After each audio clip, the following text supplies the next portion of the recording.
Good afternoon, esteemed members of the judiciary, distinguished guests, participants, and members of the audience. Welcome to the grand finale of the NUALS Moot second edition.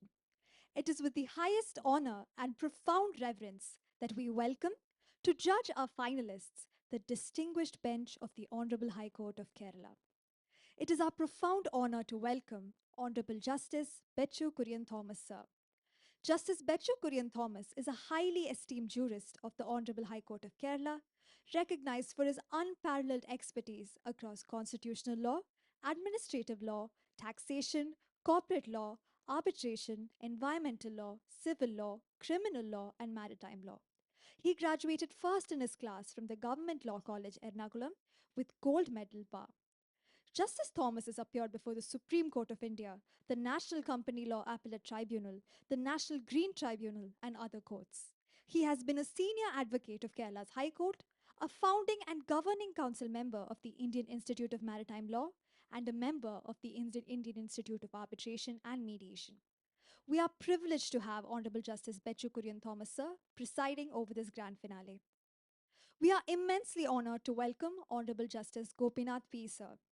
Justice Gopinath P. is a distinguished jurist of the Honorable High Court of Kerala, celebrated for his profound expertise in constitutional law, taxation, company law, and banking. He graduated first in his class from the Government Law College, Ernakulam, and furthered his studies with an LLM from the University of Cambridge, supported by the prestigious Cambridge Commonwealth Trust Scholarship, and was selected as the incoming Pegasus Scholar of the Inner Temple. Following his return, he practiced under eminent senior advocates, served as Central Government Counsel and Senior Standing Counsel for the Central Board of Excise and Customs before being designated as a senior advocate of the High Court of Kerala. He was elevated to the bench as an additional judge of the High Court of Kerala. We are privileged to have Honorable Justice Gopinath Pisa presiding over this grand finale. Finally, we are deeply honored to welcome Justice Harishankar P. Menon, sir. Justice Harishankar V. Menon is a distinguished jurist of the Honorable High Court of Kerala, renowned for his expertise in direct and indirect taxation law. He completed his legal education at the Government Law College, Ernakulam, and commenced his practice in 1997, quickly establishing himself as a formidable advocate in taxation and allied matters. Justice Menon was elevated to the bench as an additional judge of the High Court of Kerala in 2024. We are privileged to have Honorable Justice Harishankar V. Menon presiding over this grand finale. Before we begin, I would like to reiterate a few procedural guidelines to the participants. The total duration of this round is 80 minutes. Each side will have 40 minutes to present their arguments, subject to a maximum of 25 minutes per speaker, inclusive of rebuttals and surrebuttals. Time signals will be provided at 15 minutes, 10 minutes, 5 minutes, 2 minutes, and when the allotted time has expired. With that, we now invite the honorable judges to kindly take charge of the proceedings. May this grand finale be a testament to skill, diligence, and the enduring spirit of legal excellence that defines the NUALS Moot. Thank you.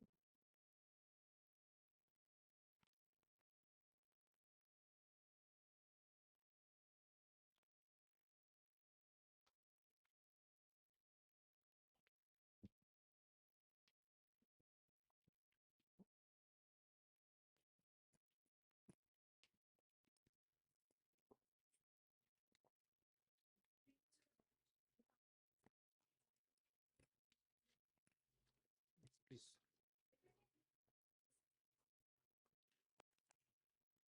If it may please the court, this is the counsel appearing on behalf of the appellants. If your lordship is well versed with the facts of this case, the counsel would like to proceed with the issues at hand. You can just give us a very brief Yes, your lordship. The facts of Be very brief. yes.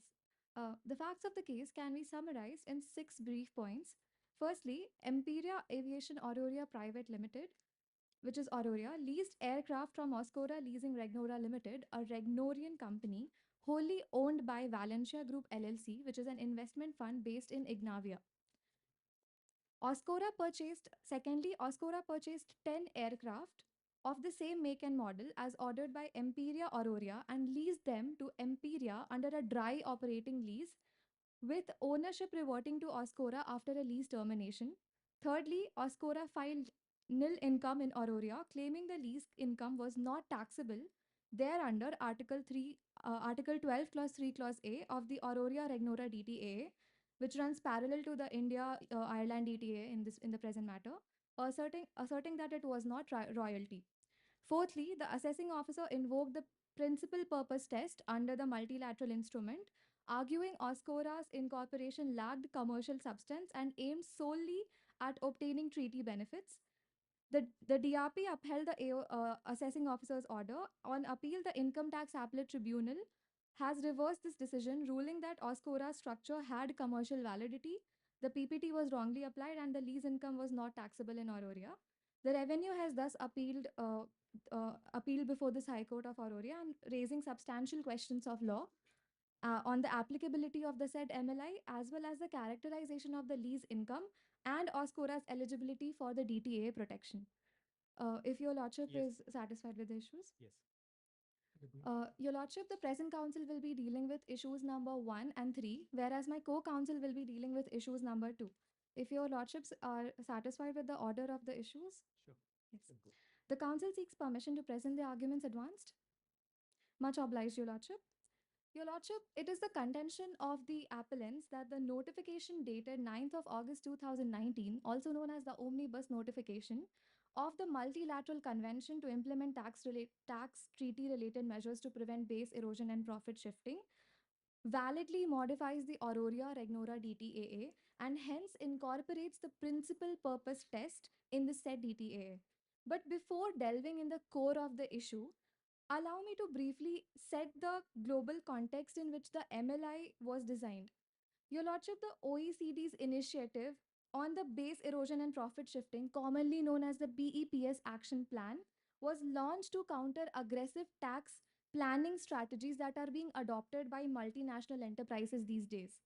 These strategies often exploited gaps and mismatches in tax rules to shift profits artificially to low or rather no tax jurisdictions, eroding the legitimate tax base of source countries. Your Lordship, the MLI was conceived as a single umbrella treaty that allows countries to simultaneously modify multiple bilateral tax agreements without having to renegotiate each one separately. In essence, it overlays the existing DTAs and automatically incorporates the provisions of the PPT once both contracting states have ratified as well as submitted them to the OECD depository. Against this backdrop, Your Lordship, it is the respectful contention of the appellants that the omnibus notification validly modifies the Auroria Regnora DTAA. This contention, Your Lordship, shall be further advanced before this court in a twofold manner. Firstly, the omnibus notification operates to modify the DTA and non-application thereof will defeat the purpose of this convention.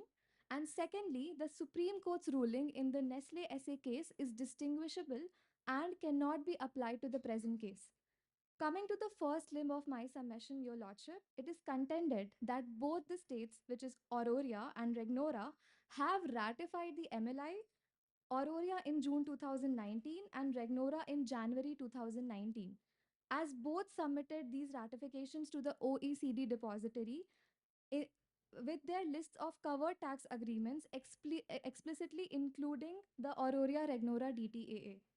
Your Lordship, it is also important to note that as per Regnora's revenue department, which is analogous to that of Ireland's revenue department, it mentions that as a general rule, the date on which the MLI modifies each treaty depends on when Regnora's treaty partners deposit their own instruments of ratification. Just a question. This MLI, has it been notified by the central government?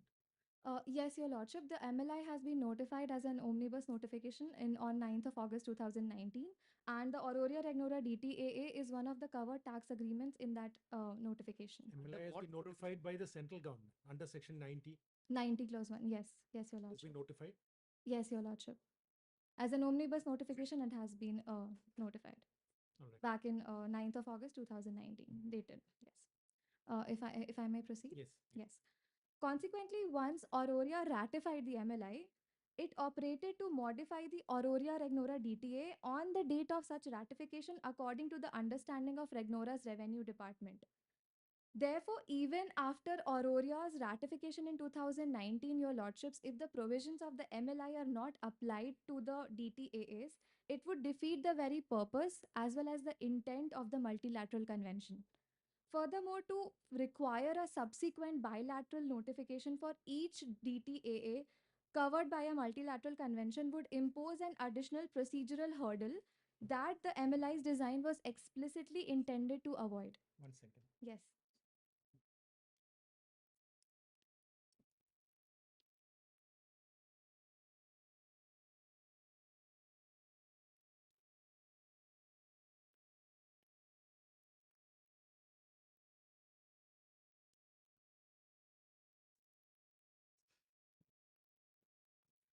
Yes. If the council may proceed, yes. Moving on to the second limb of my argument, Your Lordship, the council would like to draw the court's attention to para 5 of page number 2 of the arguments advanced of the memorial.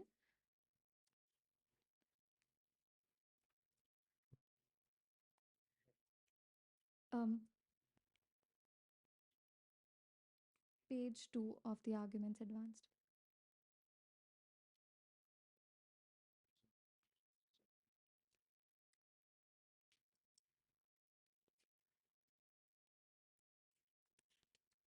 Page number. Page number 2 of the arguments advanced, para 5. Yes. Yes. If your lordships are with me, the Supreme Court decision in the assessing officer versus Nestle SA is completely misplaced, Your Lordship.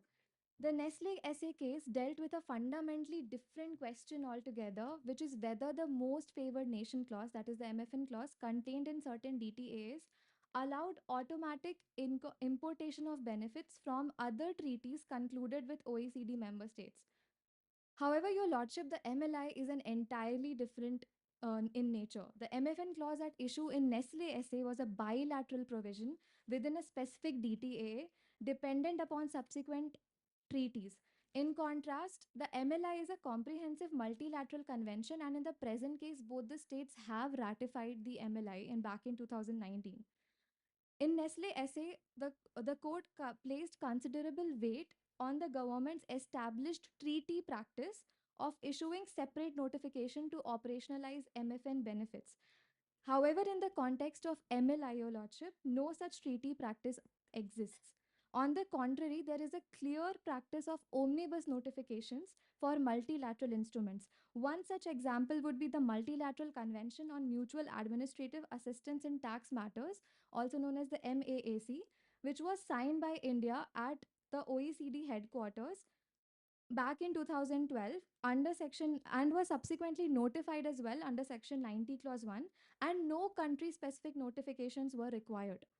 Your lordship, even in the Sky High Leasing versus Assistant Commissioner of Income Tax, the Mumbai ITAT has held that the MLI cannot be read into an existing DTA in the absence of a subsequent notification. Is that does it have any persuasive, even a persuasive effect on us?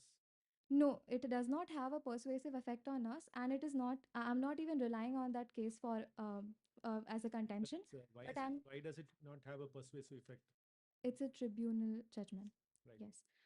Apart from that, I'm not relying on that case, but rather I'm making a distinction because in that case they held that the separate notification is required. However, it is important to note that the particular decision was rendered without giving any due consideration of the established practice of omnibus notifications, as I have mentioned right now. For these reasons, the appellant submits that the omnibus notification of 2019 validly modifies the Aurora Regnora DTA to incorporate the PPT in the. Just to Yes, add on sir. to what we had asked earlier, Yes, Your Lordship. the omnibus notification, Yes. can it interfere with a treaty specific with a specific treaty? What is the effect of that omnibus notification over that specific treaty between these two countries?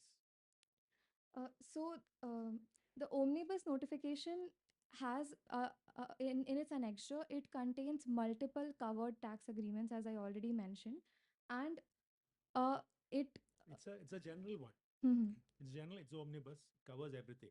But when there is a specific treaty between two countries, Uh, Your Lordship, the MLI has been notified by Auroria in 2019 after the ratification, along with the government of Ireland, which basically portrays the shared understanding of both the countries. And even in the omnibus notification, before they provide the annexure of the covered tax agreements, they have provided in detail all the articles of the MLI, which shows an understanding as to as to the provisions of the MLI that will take an effect after a ratification is put into effect by by Auroria, by the state of Auroria. Okay.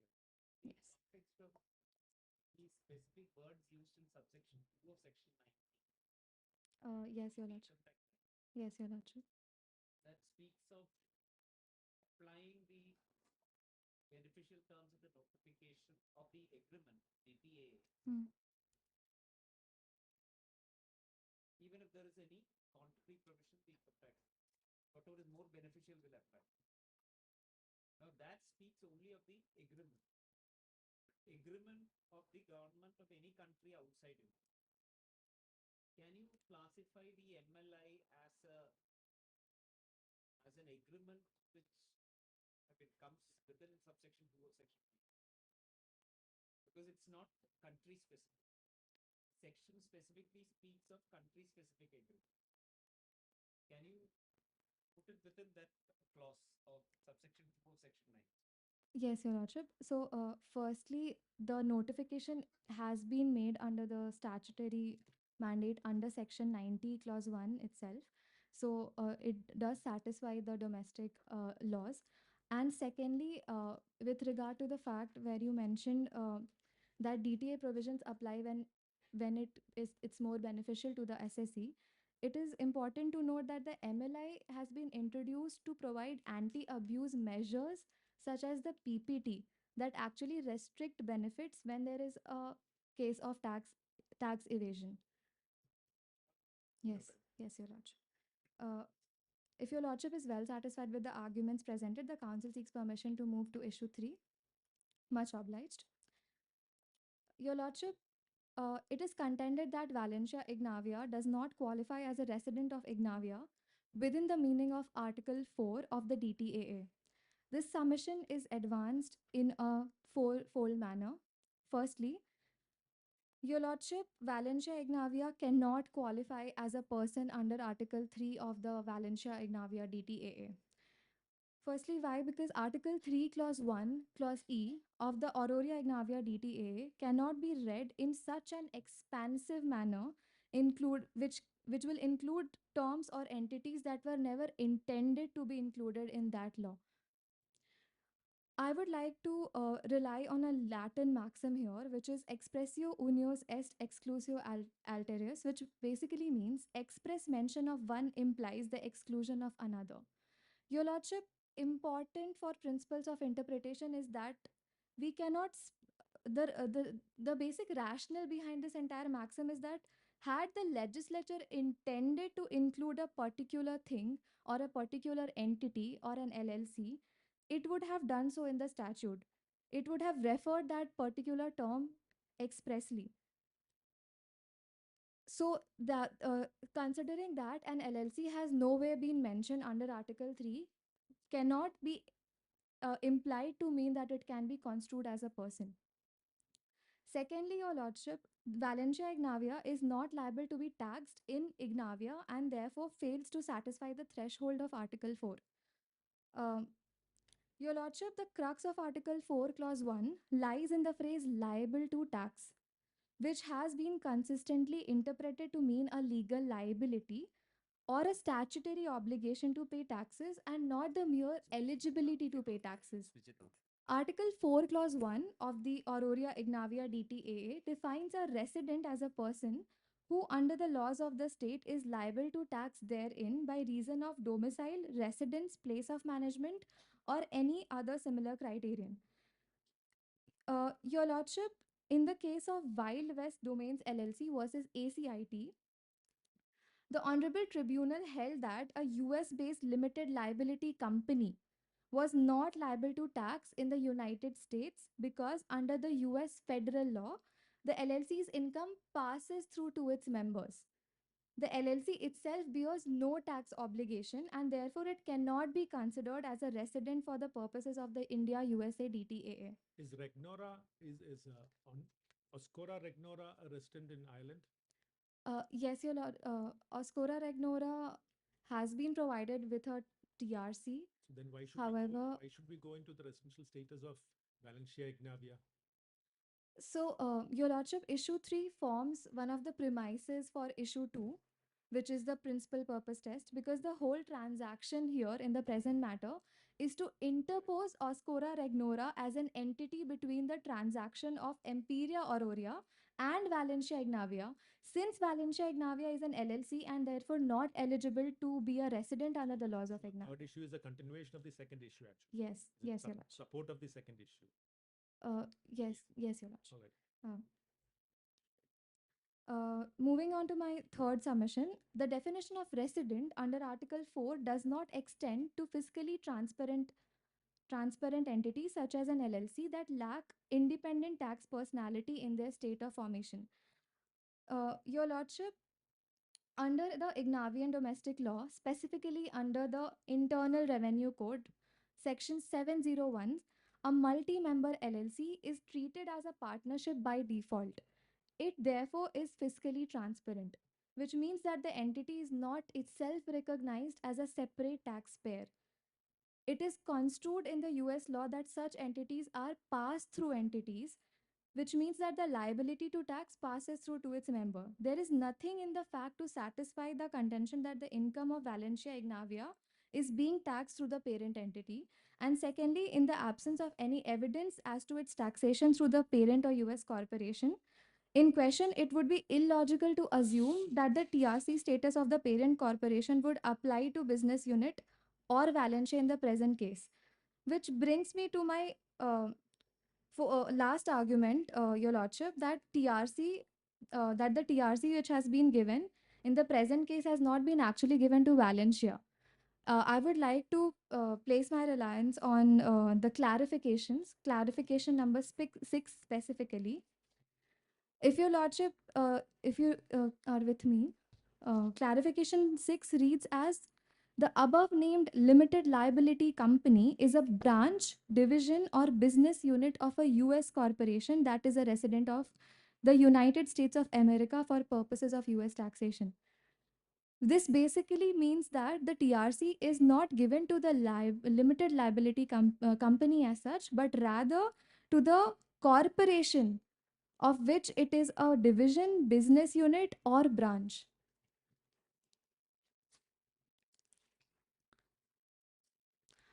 If I can take an extension for 2 minutes. You can continue for 2 more minutes. Yes, Your Lordship.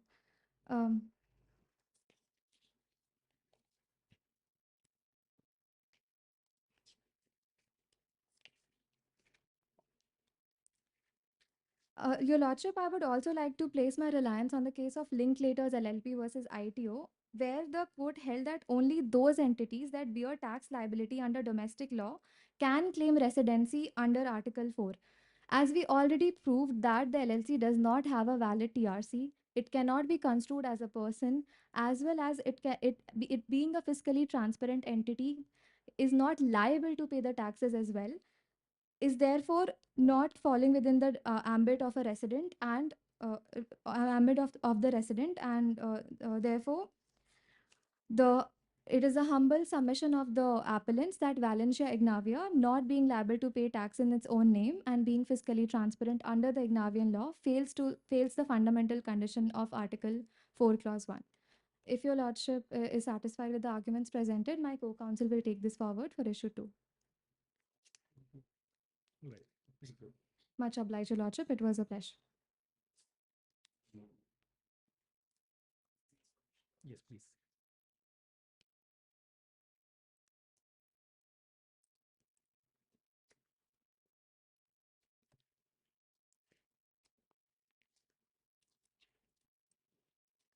Council seeks permission to address the bench collectively as Your Lordship. Just a minute.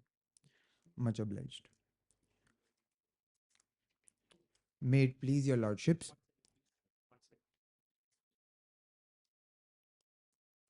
Yes. Much obliged. May it please your lordships, I, appearing as the second counsel for the appellant, shall be addressing issue 2, which deals with three interlinked questions. First, whether the structure of Oscora Regnora is one that whose principal purpose was to obtain treaty benefits, thereby attracting the principal purpose test under the MLI or the multilateral instrument. Second, whether Oscora can still claim benefits under Article 8 of the Aurora Negnora DTAA, which is analogous to the India Ireland DTAA. Further, the third question being whether lease rentals received would instead fall within the scope of interest or royalty under this DTAA. Addressing the first question, your lordships, principal purpose test under Article 7 of the multilateral instrument provides that if it is reasonable to conclude, having regard to all relevant facts and circumstances, that obtaining a treaty benefit was one of the principal purposes of an arrangement, such benefit shall be denied unless it is established that granting that benefit is consistent with the object and purpose of the DTAA in question. So there are two prongs to this test. First prong being that whether the benefit is one of the whether the arrangement is with the principle with one of the principal purposes of obtaining such tax benefit, and second whether that is in consonance with the object and purpose of the DTAA. For the first prong, your lordship, um, paragraph 16 to 19 of the OECD BEPS Action 6 final report of 2015 says that reasonable to conclude includes an objective analysis of all relevant facts in question. Therefore, the appellants here seek to prove that from all facts relevant in this question, uh, Oscora is a mere conduit entity formed specifically for obtaining tax benefit under the India-Ireland vis-a-vis the Aurora Regnora DTAA, which provides specific benefits which are not available in other OECD model-based DTAAs, specifically Article 8, which exempts rental income from rental of aircrafts um, from its ambit, which is not there, present in other OECD model um, based DTAAs. For that argument, Your Lordship, proving that Oscora is a mere conduit arrangement, there are certain facts that we would like for you to reiterate for you.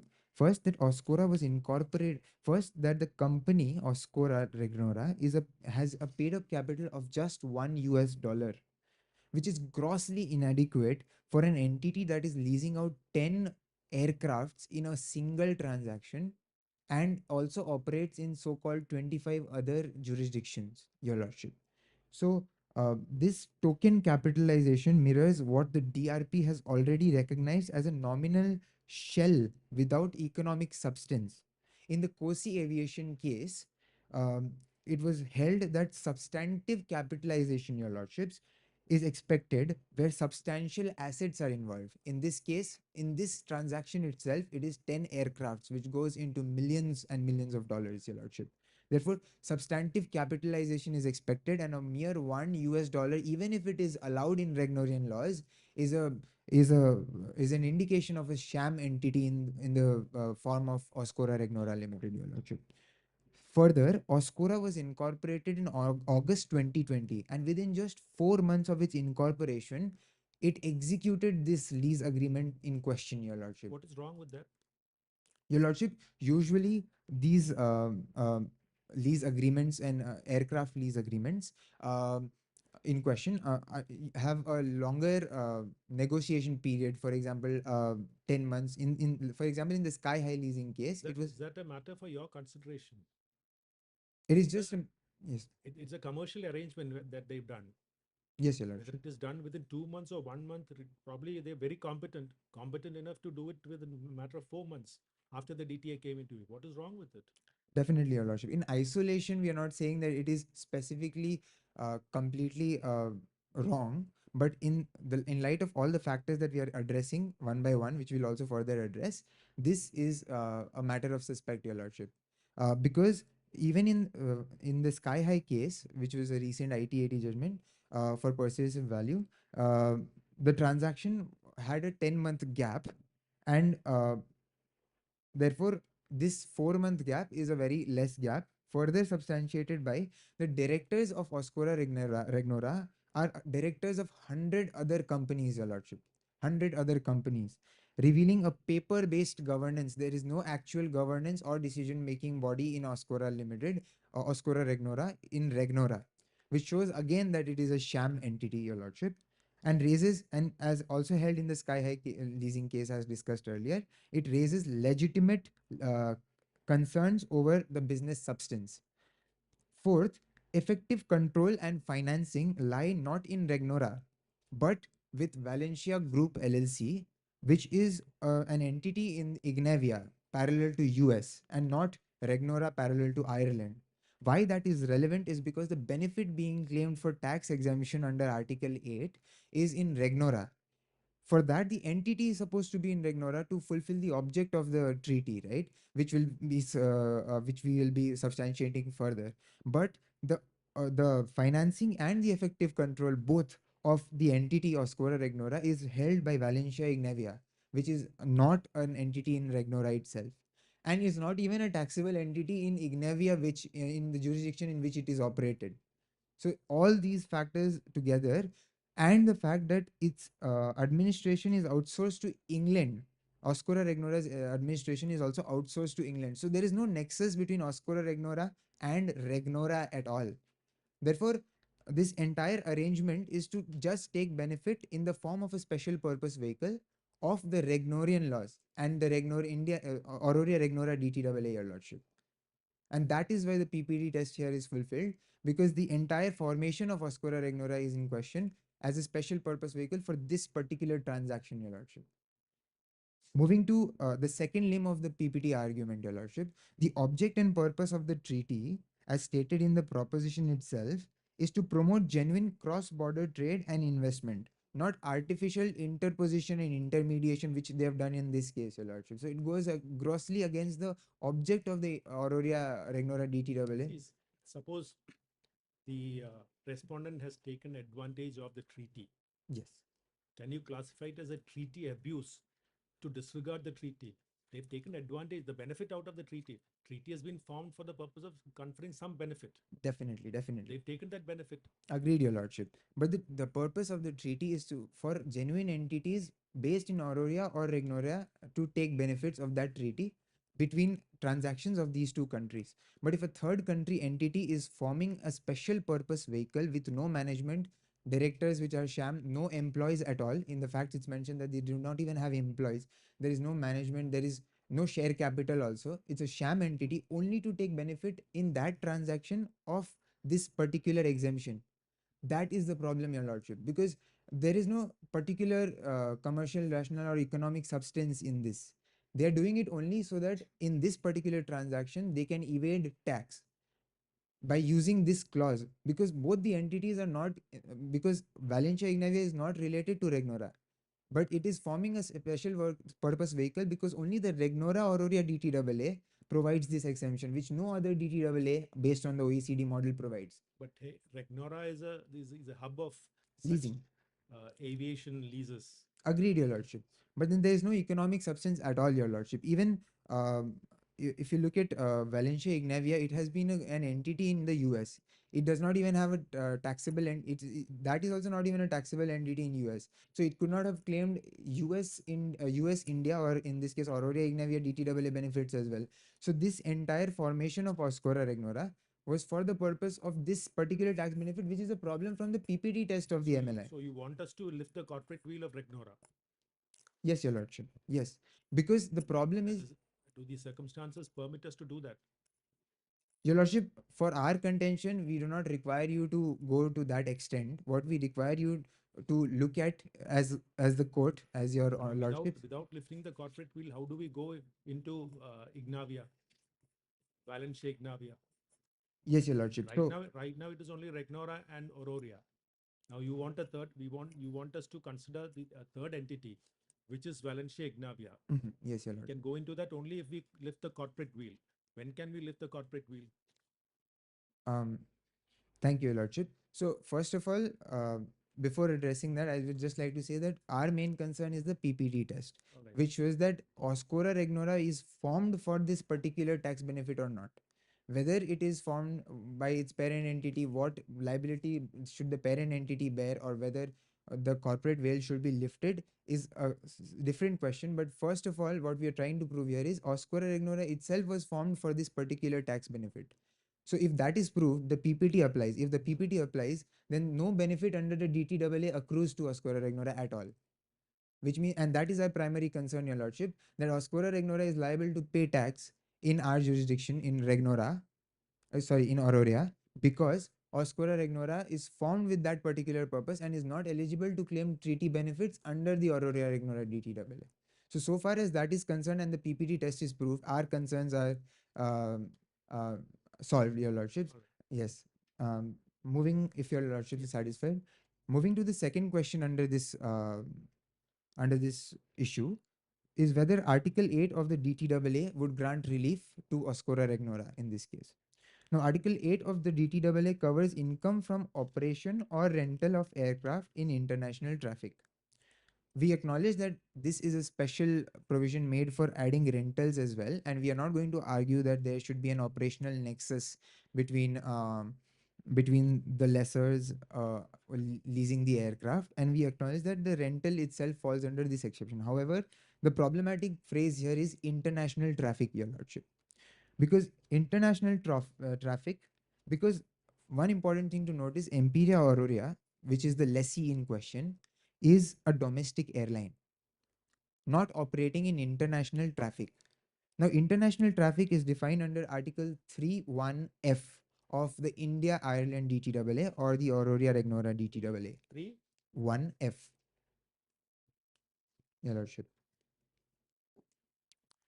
Yes. Thank you, Your Lordship.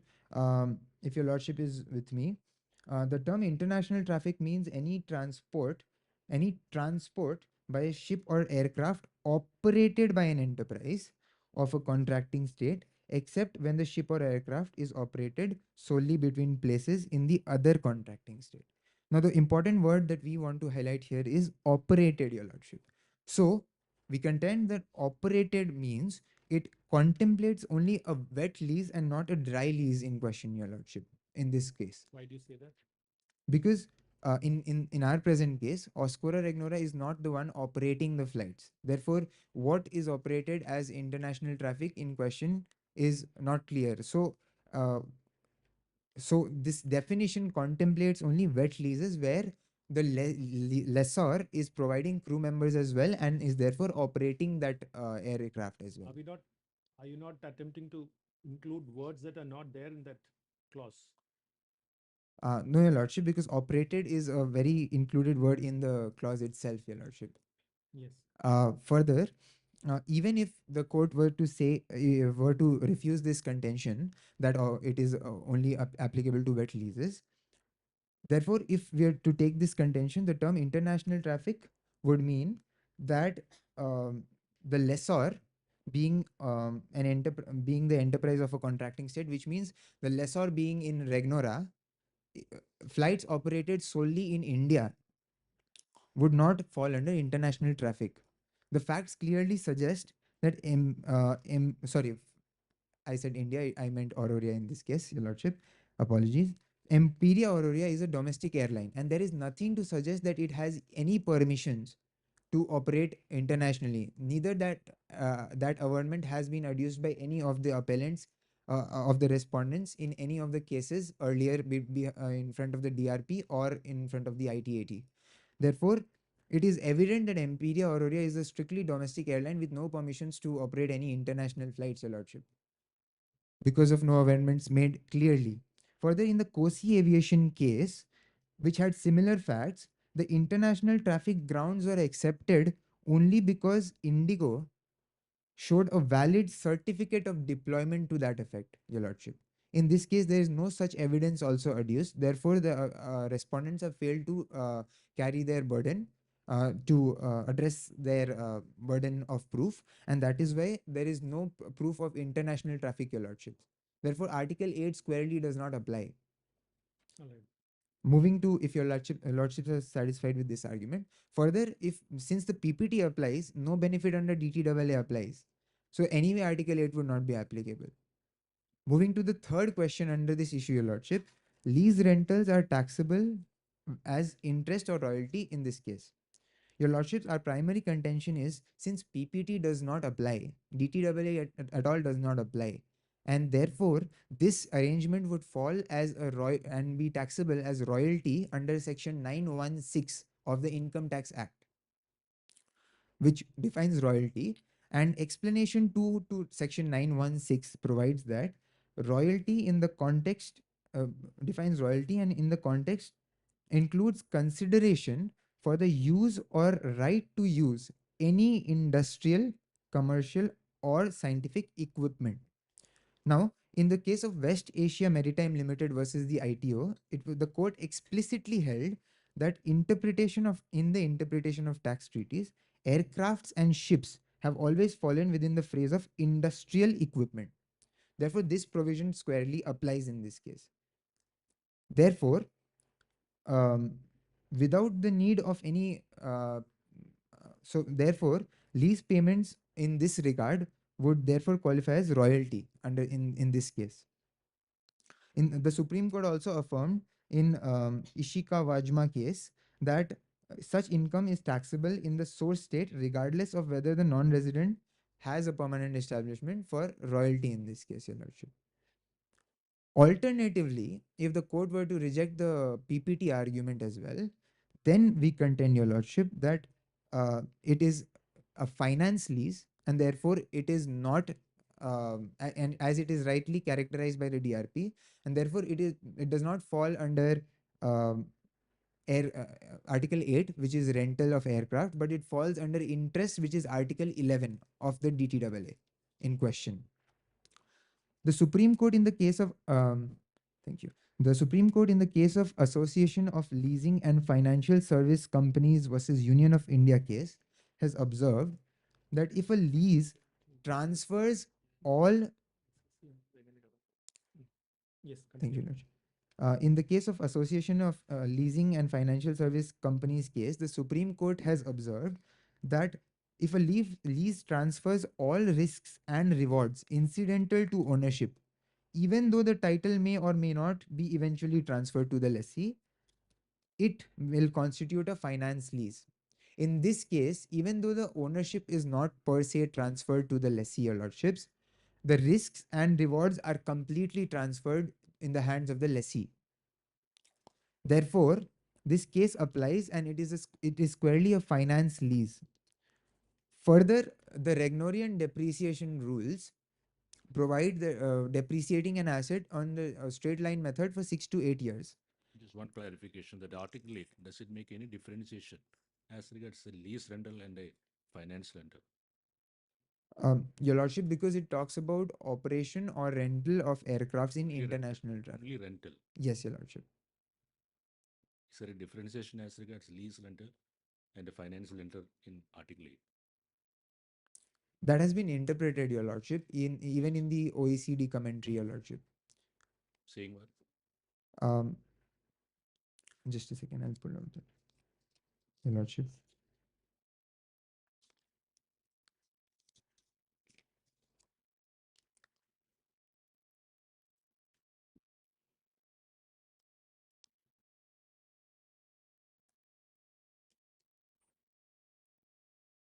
Your lordship, in the case of Celestial Aviation case, it was held that aircraft leasing as such would, since it was in a, So, I s- We'll have 5 more minutes. thank you, your lordship.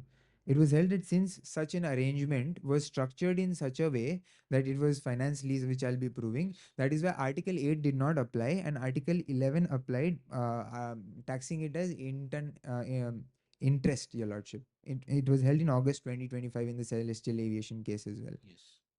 Yes, your lordship. Um, Further, I would seek the opportunity to substantiate it more at a later point of time, your Yes. lordship. Thank you, your lordship. So since the case explicitly says that if um, the asset is transferred for its entire economic life and it transfers all the risks and rewards, then it is a finance lease. In this case, squarely that is the case. It is a non-cancelable lease, and all the risks and rewards are transferred to the lessee. Further, as I said, Regnorian depreciation rules depreciate an aircraft on straight line method from 6 to 8 years, which means after 8 years the value becomes nil. So even if the aircraft was to return to Oscura Regnora after the lease period, which is 10 years, which is also extendable by according to the facts, then the aircraft value would, according to the laws of Regnora, become nil for Oscura Regnora, which means that no economic life remains when it goes back to Oscura, which means this entire arrangement is a finance lease being under the garb of an operational lease, uh, with a deferred payment in the form of a loan to acquire the ownership of the entire aircraft itself, your lordship. Because even the lessee even has subleasing rights in this case, your lordship. Therefore, it is an evident case of finance lease, and even Indian accounting standards defines a finance lease as a lease which substantially transfers all risks and rewards incidental to ownership of an asset. Um, in the Asia Brown case, a finance lease was held to be where the lessee uses the asset for substantially the whole of its useful life, which I've contended is 6 to 8 years according to Regnorian laws, after which even if it goes to Ascora Regnora back, it will have no economic value according to Ascorian Regnorian laws.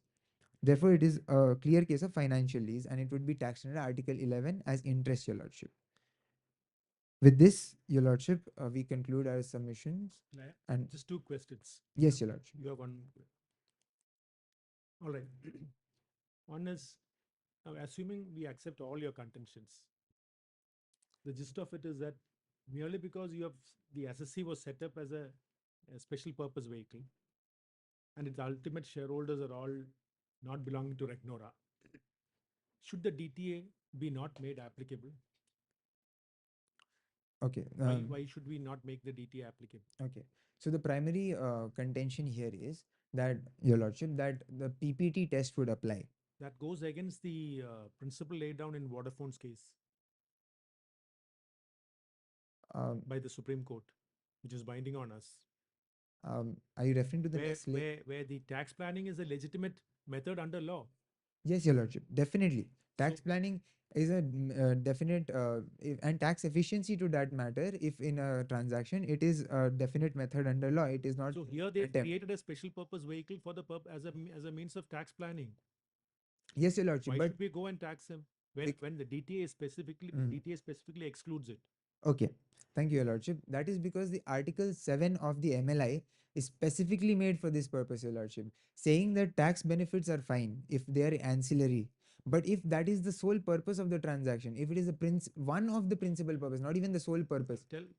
Kindly clarify, how do we distinguish between tax planning and this tax avoidance or tax evasion? I agree, your lordship. That subtle distinction, There is a thin line, your according lordship. to you. So there is a thin line, I agree, your lordship. But in this case, if you look at the structure of Oscura Regnora, since it is sham as a structure itself, with its parent entity also not having any residency or taxable entity, let alone the entire Oscura Regnora as a structure. There are several entities which do not have the parent entity in one country. Parent entity will be sitting in another country, will have its establishment in another country. Yes, your They will lordship. constitute a special purpose vehicle in another country. What Yes, is your wrong lordship. with that? These are all business, commercial benefits that are being derived Yes, your for the lordship. purpose of business activity. Okay, thank you, your lordship. If you are going and taxing each one of them, how would business flourish? The entire purpose of DTA is to let the business between two countries flourish. Definitely, your lordship. To that, I would like to point out one more fact, your lordship, that Oscura Regnora first was formed as a special purpose vehicle, and then it was only in 4 months entered into this lease. Third, it was the first It's okay. Don't worry about the time. Yeah. Third, it was the first lease that Oscura Regnora entered into. This particular lease, your lordship. So this entire PPT test would apply because of two reasons. One, that it is specifically for getting that tax benefit, not so if it is ancillary to a commercial rationale, and it is because it's a USD $1 share entity, your lordship. It does not have any share capital at all, your lordship. which, as I said in the Cosi Aviation case, it was also held that substantive capitalization should be there for substantial assets to be dealt with. But there's no asset. The directors are not genuine. With 100 other directorships, it is a special purpose vehicle. There are all the aspects to its facts are such that it is arranged in a way to only get the benefit of this tax treaty DTAA. That is the problem, Your Lordship, because if that is it would lead to treaty shopping, Your Lordship. All right. And if it leads Just- to treaty shopping, it means that any jurisdiction that allows beneficial provisions, all the entities from all the countries would go and set up SPVs in that country and then get benefits and pay less taxes. what That is not the benefit. That is not what is contemplated by the PPT, and that is why the PPT applies, Your Lordship. what does a DTA seek to achieve? See, if transaction A is taxable in one country, Yes. let's say two contracting states. Yes, Your Lordship. They define different kinds of transactions. Yes, Your Lordship. They say that transaction of a particular kind is taxable in country Yes, A. Your Yeah, Lordship. a different transaction will be taxable in country B. Okay. It's essentially what a DTA tries to achieve. So Yes. can you even suggest that the setting up of an entity in a contracting state, because it's only shifting taxes from one country to the other, looked at it in a very simplistic manner. So what happens is it is either taxable here or taxable in the other country. So can you even classify it as a mechanism for tax evasion or tax avoidance? And it becomes clearly a case of tax planning. Fair, Your Lordship. I thank you for your question. Can I just take a minute?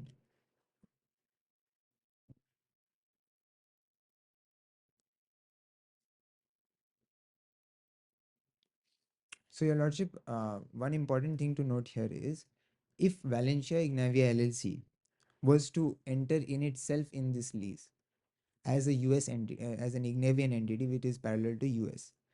First of all, it was not even it does not even is not even classified as a resident under the US laws. So it cannot avail any benefits under the US DTAA, which means it would be taxed in both places because the DTAA would not apply. In this case, what it has done is first it has tried to attempted to get into another jurisdiction to get a benefit of one of the DTAAs. Second, it has chosen Regnora, which is Ireland in the real life scenario, only to get benefit of that specific exemption under Article 8, which is not there in any other OECD model convention. So if that was not there, even so if it had gone to Netherlands and established an entity there, even then it had to prove whether uh, that rental is ancillary to the operations of and to come under the ambit of Article 8. But in this case, it does not have to even prove that. So to facilitate mere tax evasion and to get it taxed only in one place when the actual entity is supposed to be taxed in both places and does not even qualify as a resident, Your Lordship. That is the problem. So that is what is avoidance, Your Lordship. Yes, Your Lordship. Is there any other question that the bench would? Want to ask that? All right. Thank Okay. you. Thank you, Your Lordship. Much obliged. Should I seek permission to move to the prayer? Yes. Thank you, Your Lordship. Wherefore, in the light of facts stated, issues raised, and arguments advanced, and authorities cited, it is most humbly prayed that the Honorable High Court of State of Aurora may graciously be pleased to hold and declare that the omnibus notification of the MLI validly modifies the Aurora Regnora DTAA and hence the principal purpose test applies. Second, that the structure adopted, declare that the structure adopted by Oscora Regnora amounts to an arrangement undertaken with the principal purpose of obtaining treaty benefits and is hit by the principal purpose test and is not valid. Third, declare that benefits under Article 8 of the Aurora Regnora DTAA cannot be granted in the present case. Fourth, declare that lease rentals received by Oscora Regnora from Imperia Aurora under the aircraft leasing agreement arrangement falls within the ambit of interest or royalty as per Auroria Ignora DTAA or Section 916 of the Income Tax Act, respectively, and hold that Valencia Ignavia does not qualify as a resident in terms of Article 4 of the Auroria Ignora DTAA, and pass such order, direction, relief that it may deem fit in the best interest of justice. We'll consider. Thank you. It was a pleasure pleading before this bench, Your Lordship.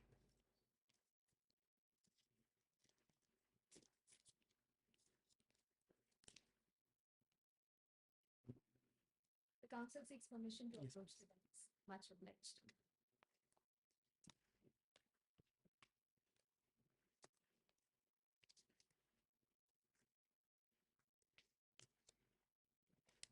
The council seeks permission to address the benches, Your Lordships. Much obliged. Your Lordships, the counsel for the respondents, which is Oscora Leasing Regnora Limited, is present before the Honorable High Court of the State of Aurora. We will be arguing our submissions in the following manner. I will be dealing with the issue of maintainability, the validity of the omnibus notification, and regarding the application of the PPT test. My co-counsel will be dealing with Article 8, Articles 11 and 12, and finally with respect to the residential status of Valencia Ignavia. If your lordship permits, I'll go into the question of maintainability. Much obliged, lordships. Your Lordship, in the present case, the jurisdiction of the High Court has been invoked under Section 260 capital A, Lordships. Subsection 1 of this section specifically provides that there needs to be a substantial question of law for an appeal to arise from the ITAT to the High Court. In the present case, we would like to argue that the legal issue present before the honorable judges is the same as that which existed in the case of Nestle SA, which is that the consequences of a later treaty on a prior treaty needs to be specifically notified, lordships. The counsel for the appellants has attempted to distinguish the Nestle case based on the fact that in the Nestle case, the issue was on MFN clauses. But your lordships, regardless of the fact that in that particular case, MFN was what was dealt with, the primary issue is that due to the MFN, whether a later treaty's modifications to the prior treaty needs to be specifically notified, which is exactly what we're also arguing here. Additionally, your lordships, with respect to the characterization of the arrangement, whatever issues my co-counsel will be dealing with depend upon the characterization of the transaction. This is a factual determination, and there is no substantial question of law in this regard, lordships. Therefore, we believe that the issue is not maintainable before this honorable court. If your What is a substantial? What do you mean by a substantial question of law? a substantial question of law, especially with looking at the Chunilal Mehta case, is where there is a question of law which has not been, where there is no binding precedent set by the authoritative courts, in this regard set by the Supreme Court, and that affects the substantive rights of the parties involved. Since the legal issue has already been settled by the Supreme Court, there is no substantial question of law here, Lordship. Has a legal issue regarding the DTA between Ireland and between this Aurora and Regnora. been considered in any case? No, your lordship, but if you look at the ratio of Nestle SA, it is interpreting section 90 clause 1 of the Income Tax Act. Section 90, which states that any agreement with respect to any taxation agreement needs to be specifically, and its consequences needs to be specifically notified. This is a general mandate. It is not necessary for Aurora Regnora DTA to be invoked in Nestle in order for the ratio to be applicable before the Honorable High Court. All right. Your Lordship, if I may proceed to my first issue. Lordship, my first issue is on the validity of the omnibus notification. I will be arguing this through 3 prongs. Firstly, I will be drawing a parallel, additionally be drawing a parallel to the Nestle case. Secondly, I'll be illustrating the consequences of not notifying here. What is the ambiguity that may arise? Thirdly, I will look into a recent amendment that has taken place in 2020, Lordship.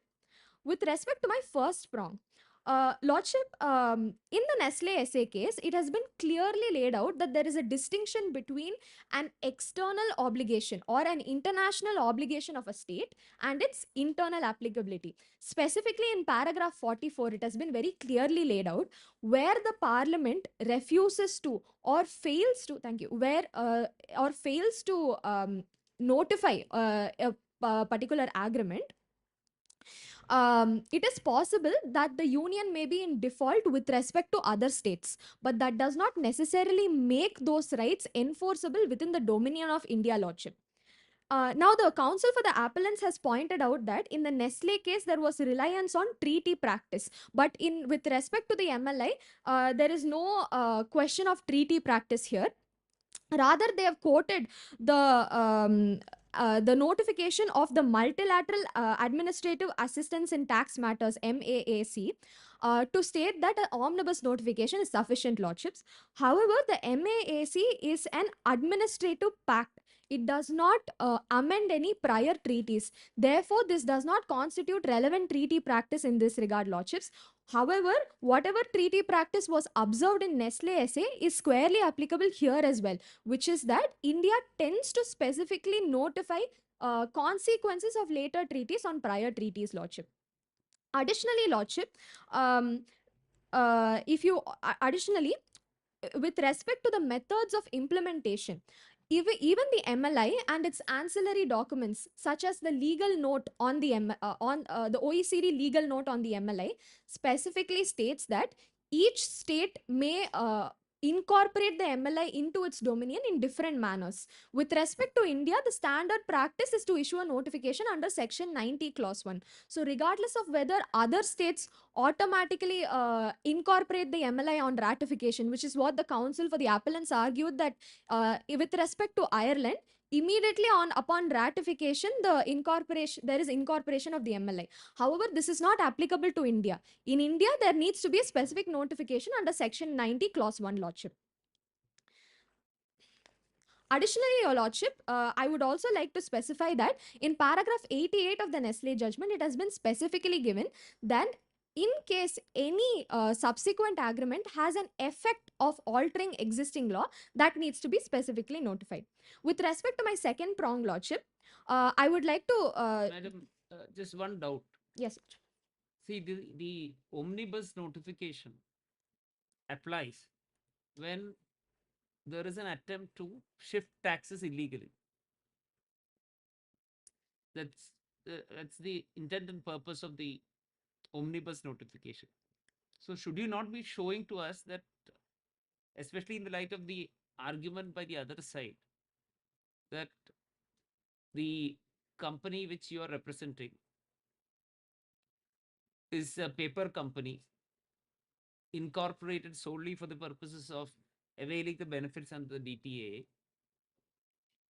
100 directors are directors in 100 other companies. The authorized capital is only $1 or whatever it is.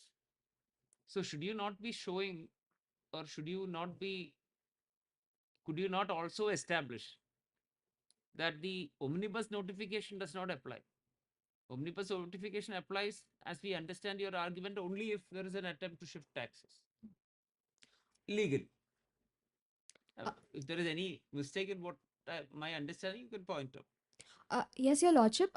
With respect to commercial substance, I'll be dealing with it in my second issue to show that there is commercial substance in this particular entity, and there is nothing in the facts to indicate that there is a lack of legitimate business purpose or lack of commercial substance. If I may just briefly complete my arguments on the first issue, I'll answer your question, Lordship. With respect to my second prong, Lordships, Article 7, paragraph 17 of the MLI specifically states where there is a provision, say for example, the PPT provision in the MLI, and there is a similar parallel provision in a DTAA. If the contracting states do not notify the parallel provision which was pre-existing, how the MLI will apply is that it will supersede the existing DTAA to the extent that there is a conflict or an incompatibility. Lordship, when there is a failure to notify under Section 90, Clause 1, what would happen is that each contracting state would interpret what constitutes a conflict or an incompatibility in their own manner. And this has been specifically pointed out in the Sky High decision of the Mumbai ITAT Lordship. And this is the ambiguity that is sought to be addressed by section 90 clause 1. My third prong, I'll very briefly go into it. The Finance Act 2020 made an amendment to section 90 clause 1 subclause B. Prior to this, the relevant provision only contained the ability to enter into agreements and notify agreements on prevention of double taxation. Later, concepts of double non-taxation and concepts of tax evasion were specifically introduced only in 2020 Lordship. And the memorandum to the Finance Act 2020 specifically states that this addition is to align with the MLI. Now, our argument is that, Lordship, the omnibus notification was in 2019 and this amendment is in 2020. And this indicates that until 2020, there was no power to issue a notification in this regard. Therefore, it cannot be stated that there is a valid modification of the Auroria Regnora DTA through the omnibus notification, Lordship.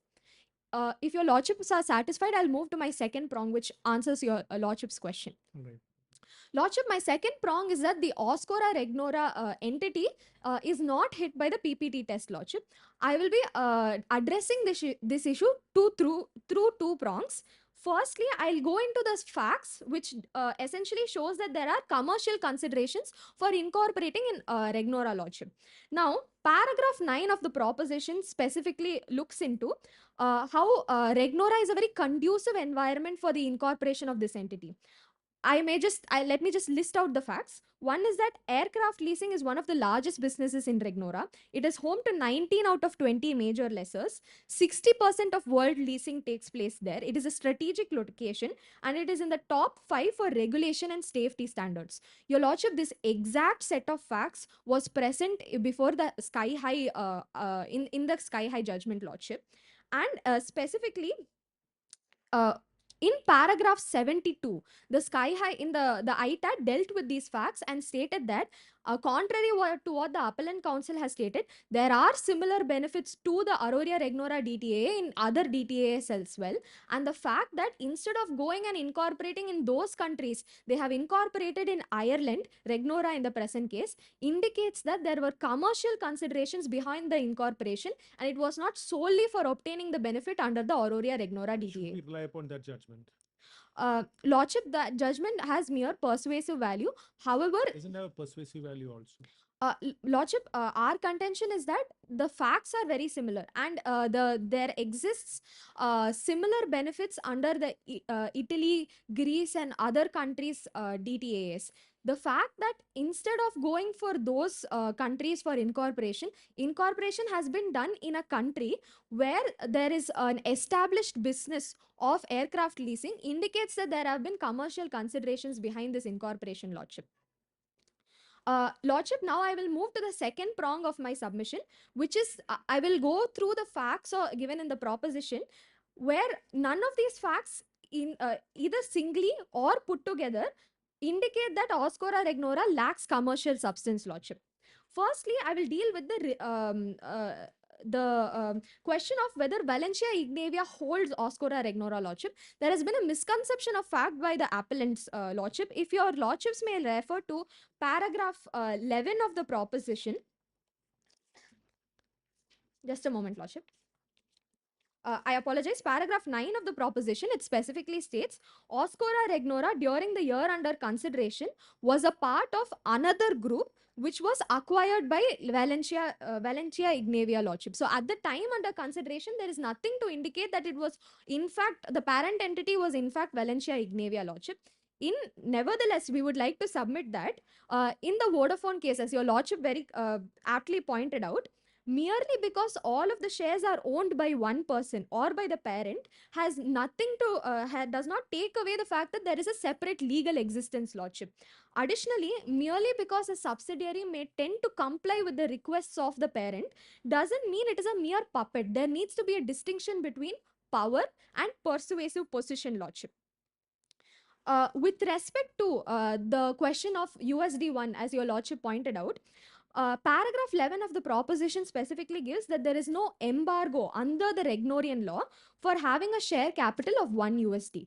Lordship, in the Blackstone case before the Delhi High Court, this was a contention that was raised. And the court specifically in paragraph 54 clarified that it is very common for entities to incorporate with a mere minimum paid up share capital. And this does not indicate that there is avoidance or that there is that one of the principal purposes was to obtain treaty benefits.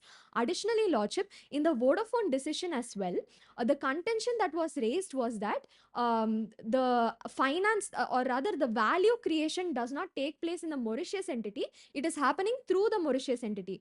And the court specifically went against this, and it said that you cannot say that only the value creation that happens through or in Mauritius alone is legitimate. The value creation may be through other states and may be channeled through Mauritius, and that it's in and of itself does not indicate that there is any patent illegality, Lordship. And this has again been upheld by other high courts in the even in the bid services case, Lordship. With respect to the number of employees and operational infrastructure, Lordship, in the Sky High decision, which I will not rely upon it. However, it has been stated that it is not necessary for an SPV to have employees or operational infrastructure. Additionally, Section 110 of the Irish Companies Act, I would like to rely upon it as an illustrative factor. As per Section 110, SPVs may be incorporated without employees, without operational infrastructure. This is to facilitate investment in Ireland, Lordship. So just because there is a lack of employees, there is a lack of operational infrastructure, does not necessarily mean there is a lack of commercial substance, and the principal purpose was only to obtain treaty benefits. Now, my final prong or final submission on this is that there is a valid TRC, Lordship, as per paragraph 9. Now, when we read together Articles 1, 3(1)(c) and Article 4, Clause 1, it is clear that a resident is a person who is considered as a taxable person under that contracting jurisdiction. Lordship, in the Vodafone case, it has been held that TRC is sufficient and conclusive so long as there is no sham. And for determining what is a sham, there is a very high threshold required. There needs to be cogent and convincing evidence that there is I'll read it out. It needs to be proved that the entity was incorporated solely to avoid tax without any commercial substance. As I have established, on the one hand, there are factors indicating there is commercial substance. On the other hand, the facts that indicate otherwise do not actually in law indicate otherwise. They, in layman terms, they may indicate otherwise, but in law, several decisions have held that those are not indicative of a lack of commercial substance. Finally, Your Lordship, I would like to rest my case with a single point, which is that there is a difference between a legal judgment and a moral judgment. In the present case, the appellants are seeking to impose a moral judgment upon the incorporation of Oscora Regnora. As Your Lordship has very correctly pointed out, there is no embargo on tax planning. There is specifically no embargo on treaty shopping either, as per the Supreme Court decisions of Azadi Bachao Andolan and Vodafone. This is very much legally permissible, and in the absence of any patent illegality, it is not appropriate to question the incorporation of Oscora Regnora and to deny the benefits that it has very appropriately availed, Lordships. If your Lordships have any. Yeah, my brother has a question. I'll raise a question. See, you are Oscora Regnora. Yes, Lordship. You filed your return in the state of Aurora. Yes, sir. Why do you do that? Uh, You are a resident of Oscora of Regnora. yes, Lordship. No, you are a resident of Aurora, isn't it? Sorry. Resident of Regnora. You're a resident of Regnora. You filed your return in Aurora. Why do you do that? You're not an assessee there. Why did you go and put your head into their hands? We'll put a question to them also. Why do you have to file a return in a state where you have no existence, at least if you accept your contentions? Lordship, in the present case, there is rental income that is from Aurora, that is arising from Aurora. Therefore, we filed returns in Aurora, Lordship. Which rental? Rental income from Aurora received by you. Yes, Lordship. How would that make you an assessee in Aurora? Uh, Lordship, with respect to in the present case, Empiria Aurora, in the present case, Empiria Aurora, yes. Okay. Empiria Aurora has gotten funds, has sort of received a lease from us, and on the basis of this lease, on the basis of this lease, they have been providing rental income to us. And for ensuring that in this particular case, there is no rather there is no incidence of tax, or rather there is no or rather there is nil tax in this particular case. Therefore, to establish the same. Shouldn't your contention be that we are not an entity in state of Aurora for the state to tax us or to even come after us? They can go against the, what is that company? The against Aurora, Empiria Aurora, not against Oscora Regnora. That shouldn't that be your contention?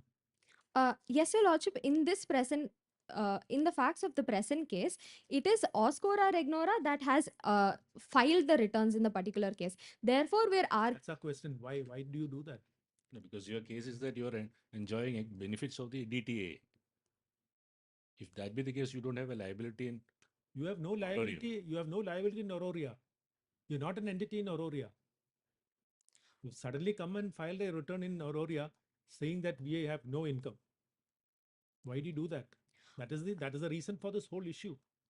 Lordship, in several decisions, the question of whether there needs to be, in the absence of a permanent establishment in India or Aurora in this case, even in the absence of a permanent establishment, there have been cases where entities that are resident in other contracting states have been taxed in India. Therefore, to rather put forth or to make clear therefore there is a need to file returns, and with this, in this particular case, there is nil tax liability. You are just on your cautious side. You file this return, Yes, Your Lordship.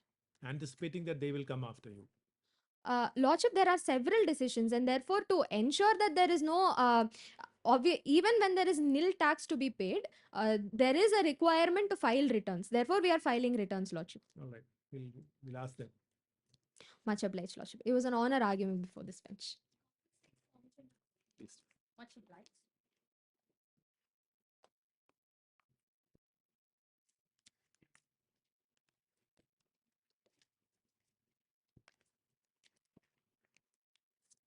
The council seeks permission to address the bench as your lordship collectively.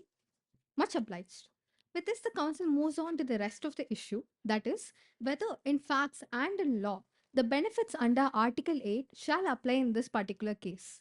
The council put forth the humble submission that the benefits as per the Article 8 of Regnora Aurora DTA shall be availed in this case, as the twin conditions for availing such benefit has been satisfied. The revenue themselves have agreed to the point that there has been rental profit arising from the state of Aurora through aircraft leasing. And secondly, the council will categorically establish that this aircraft has been operated in international traffic where the clear conflict has been arising here. So the council kindly points out the bench attention to the wording of Article 8. Article 8 provides that profits derived by an enterprise of a contracting stage from operation or rental of ships. So the inclusion of the word rental of ships is a policy decision as per the Regnora Aurora DTA, as long as it's incorporated in international traffic, which takes us to Article 31F that defines international traffic, your lordship. With a plain reading of 31F, the council would be able to convince your lordship that this case does satisfy the requirement of international traffic. So the council kindly leads the bench to Article 31F, which reads as follows. The term international traffic means any transport by a ship or aircraft operated by an enterprise of a contracting state, except when the ship or aircraft is operated solely between the places in the other contracting state. Here, there is a conflict in understanding there's a conflict in understanding whether this is an international traffic or not, with only one aspect, your lordship, which is the other contracting state here. So the council humbly put forth that this is a case of dry operating lease where the operation is vested with the lessee. The Aurorian lessee operates the aircrafts by itself. So, in the satisfying the first part of the definition, so here the aircraft is operated by Imperia Auroria in the first relevant contracting state being Auroria. So it is considered as international traffic as long as there is no sole domestic operation in the other contracting jurisdiction being Regnora, your lordship. So here the operations are in Regnora. From the point of view of the state with the taxing right, as per Article 8, the taxing right will be with Regnora, as it is the contracting jurisdiction that is receiving rental income. From the point of view of the other contracting state that receives the income, it should be international traffic, your lordship. So even if the revenue is contending that in this case there is only this lessee is a domestic airline operating solely in the state of Auroria, from the point of view of the other contracting state that receives the taxing right, it is international traffic, your lordship. This is arrived from the plain reading So- of the provision. So you want us to interpret the term traffic as not uh, depicting a traffic of airline, but a traffic but a movement of money between two states. Is that how you want us to interpret? The council begs to differ from that interpretation, while it is partly arguing that international traffic is not it's not to be seen by per voyage data, whether it is going internationally from the point of Auroria, but it should be seen from the point of view of the other See, our- contracting our state. doubt is Yes, your lordship. the term is international, so Yeah. between two nations. That we are very clear about it. Yes. There must be a traffic. Yes. Now, what is that traffic? What does that word traffic mean? Yes, your Should it be lordship. a traffic of airline transporting passengers, or is it just one airline coming from one state to the other and operating domestically, and then it's just the money, the lease rent that comes in? Because otherwise, there's no traffic. The only what is the traffic here? Yes. There's Thank no you for the traffic. No yes. traffic between the two contracting states. Thank you for the question, Your Lordship. The Council humbly put forth that the word traffic here has to be harmoniously read with the entire article. Here, international traffic is with respect to the operation. So, wherever international, this traffic is basically operating of aircrafts in the other jurisdiction. Here, the taxing right as per Article 8 is vested with Regnora as it is receiving the rental profits. So, from the point of view of the taxing jurisdiction or income receiving jurisdiction, it is international traffic, even if the airline is solely domestic, as it's operating in India. So, the whole purpose of the DTA is to promote So economic. the perspective is not the operation of the airline, Yes. but it is one transfer from the owner who is in Regnora to the to Auroria. Is that what you mean by traffic? By traffic, the council means that as long as there is no sole domestic operation in the taxing jurisdiction, it will constitute as international traffic, Your Lordship. If you lodge to further elaborate on this, That the is council. that is only with regard to the second half of that definition. Yes, Your Lord. Except when the ship or aircraft is operated solely between places in the other contracting state. Yes, Your Lordship. Does- Kindly. Doesn't that give an indication that the traffic must be in between the two contracting states, and the traffic deals with the aircraft being operated between two contracting states? The council would like to place an illustrative example that is given in the rulings of COSI Aviation and Sunflower Aviation on exactly same factual matrix, Your Lordship. The para 45 of COSI Aviation reads as follows. Kindly allow the permission to read it out. It says that in the instant case, international traffic means any transport by aircraft operated by an enterprise of India. Here there is a Indian lessee, except when aircraft is operated solely between places in Ireland, where the lessor is present, Accordingly, an aircraft operated by an Indian lessee shall be considered as operating in international traffic, Your Lordship. Additionally, the Sunflower Aviation also goes one step further and places that in order to interpret international traffic, to understand whether or not an aircraft is operating internationally, we should look into the nature of the agreement. Whether the lease agreement is putting any bar on such international fleet, that condition is enough. That was held in the case of Sunflower Aviation, Your Lordship. If Your Lordship is convinced regarding the council has to. That decision is by which court? It is by Delhi ITAT and Mumbai ITAT, Your Lordship. On exactly, it's an illustrative example for this case. The council would also like to point out the direction of the bench to the reservation placed by Regnora, Your Lordship. So, as per with regards to the interpretation of international traffic and Article 8, the state of Regnora has placed a reservation in the OECD commentary. It reads as follows: Ireland, which is perimeter to Regnora, reserves the right to include within scope of Article 8 income from rental of crafts on a bareboat basis if operated in international traffic by the lessee. So even operating lease has been explicitly considered to be included in this case. Dry operating lease has been explicitly considered to include in this case. And having a wet lease is not the sole condition to be satisfied to avail the benefits of Article 8 in international traffic, Your Lordship. If Your Lordship is convinced, may the council move on to the next issue. Council takes a moment to. Thank you. Much obliged. The council moves on to the next issue, and whether in facts and law the lease rentals received shall be either characterized as interest or royalty under the Auroria Regnora DTA, Your Lordship. The council humbly put forth that this income shall neither be considered as interest or royalty, as it's squarely covered by Article 8. The council directs the attention of the bench to Article 8, Clause 3A, which provides that for the purposes of Article 8, the provisions of Article 11 interest shall not apply in relation to such interests and such interests. So it basically excludes the whole interest classification itself. And the council also would make this argument in a true prong manner. Firstly, looking into the nature of the lease, and which leads to the characterization of lease as only an operating lease, which has been rightly upheld by the ITAT in this particular case. And secondly, whether whether this income shall be taxed under royalty as per the relevant DTA, Your Lordship. Moving on to the first prong of my argument, the key characterization required for a financial lease is transfer of ownership or all rewards incidental to ownership, as clearly pointed out by the Council for Revenue. This standard has not been fulfilled in this case.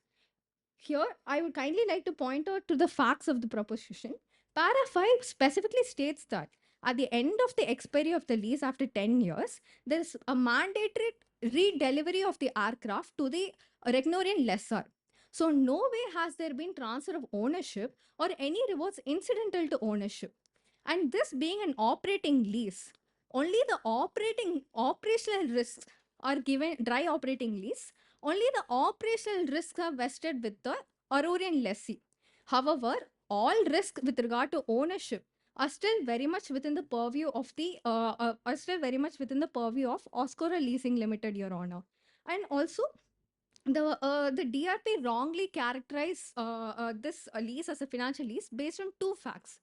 One, it has wrongly characterized that the substantial economic lifetime of the aircraft has been exhausted. It has wrongly applied the book value rules of Irish depreciation standards to characterize the substantial economic lifetime of an aircraft, which is clear in Aurorian jurisdiction and even international jurisdiction. The council would like to kindly point out that the DGCA regulations, Director General of Civil Aviation regulations, point out that the substantial economic lifetime of an aircraft is 20 years. Also, Companies Act, Schedule 2, Part C, item number 8, clearly provides that the lifetime of helicopters and aircraft is 20 years. Going by these standards, it's quite clear that with a lease period of just 10 years, does maximum only covers 50% of the substantial economic lifetime of the aircraft, and the entire assets has not been exhausted by the lessee themselves. This hits the whole argument of the DRP, based on which they wrongly characterize this lease as a financial lease, your lordship. If your lordship is convinced, may I move on to the further characterizations. With the lease being characterized as an operating lease, this is not a financial arrangement, which should fall under Article 11. Article 11, Clause 4 specifically confines the definition of interest to debt claims. In no way this is a debt claim, as this is a clear dry operating lease, your lordship. This would further clarify that this lease income shall not be characterized as interest under Article 11, your lordship. The council would lastly argue that Article 12, Clause 3A of the Regnora Aurora DTA specifically excludes the charge for use of aircraft from the purview of the Article 12 royalty. This is because Article 8 is a square governing provisions for any profit or rental that is derived from aircraft, your lordship. From this, the council humbly submits that this leads to a nil tax outcome, that as the square governing provision is Article 8, which provides a taxing a right to Regnora and not Aurora. Therefore, the council kindly submits that the lease income shall neither be characterized as interest, as it's an operating lease, nor royalty, as it's specifically excluded, your honor, your lordship. If your lordship is convinced, may the council move on to the final issue. Yes. The final issue is with regard to whether, in facts in law, Valencia Ignavia, the parent US LLC, shall qualify as a resident in terms of Aurora Ignavia DTA, your lordship. If the council humbly submits that, even if your lordship holds my co-counsel has categorically proven that the PPT test shall not hit Oscura Regnora, but even if the courts held the PPT test to be affirmative and applicable in this case, the US parent LLC, if taxed, shall avail the DTA benefits and be considered as a resident, your lordship. The council makes this argument in a twofold manner. First, there is a valid TRC present, your lordship. The council would like to point out the facts that the revenue has mixed. So I would kindly point out the attention of the bench to clarification number 6, which provides the question whether Valencia Ignavia, the Ignavia LLC owning Oscora, has a tax residency certificate to establish its Ignavian residency. The response for this question in the clarification is that yes, there is a TRC, and it reads as follows. So this presence of TRC shall not be negated by the revenue, and it is categorically held by the Supreme Court in the cases of Azadi Bachao Andolan and even Vodafone that the TRC is a conclusive proof of residency and shall not be negated until there is a presence of fraud or illegality, which is clearly absent in this case. Even if your lordship is not convinced with the validity of the TRC, even in that absence, the Valencia Ignavia US LLC can still be considered as a resident in the following manner, your lordship. The council seeks a minute time to Yes. elaborate on that. So, Article 4 of the relevant DTA, being Ignavia Aurora DTA, has an inclusive definition for transparent entities. The council would like to point the attention of the court to the reading of the provision. It provides that in case the income derived or paid by a partnership, this applies only to the extent that the income derived by such partnership or trust is subject to tax in the state as the income of resident, either in the hands of its partners or beneficiaries. This phrase, the hands of the partners or its beneficiaries, is evidence of the inclusive definition of fiscally transparent entities or disregarded entities, your lordship. The council humbly points of the attention of the court that the revenue has rightly directed to go to the decision of Wild West domains, but however it was held in the favor of the US LLC. The case of GoDaddy, Wild West domains all held that the only fact that's to be distinguished is that the condition is liability to tax, which is a legal situation which has to be differentiated from fiscal tax incident, which is a fiscal fact. This was held by the Supreme Court in the case of Asadi Bazaar Andolan. And all the courts have clearly made a distinction between the tax incidents and tax liability. In order to constitute as a resident under Article 4, the only condition required is tax liability, which is very much present for any body corporate or any other entity. As the person definition of the particular DTA is very much wide. It includes persons, estates, partnership, company, any other body of persons, or any other taxable entity. Just because there is tax incidence in the hands of the partnership, it does not lead to the conclusion that the LLC itself goes untaxed. The council would like to further elaborate that the revenue may have argued that there are foreign investors in this multi-member LLCs. But in no way does Ignavia fail to tax such foreign investors. The foreign investors are still subject to global source-based taxation to the state of Ignavia, out of which the income arises. So the liability of tax is in no way negated, even if there is fiscal transparency treatment. So this fiscal transparency is a mere tax treatment and it does not negate residency. And this has been categorically held in several cases of similar ruling for illustrative purposes, Your Lordship. Uh, with this, with this, the council humbly submits that the parent US LLC, Valencia Ignavia, qualifies as a residence in terms of the Aurora Ignavia DTA as the sole condition of tax liability is present and it shall avail any DTA benefits, Your Lordship. With this, the council rests the arguments and council seeks permission, if there are no further questions, to move on to the prayers, Your Honor. All right. Much obliged, Your Lordship.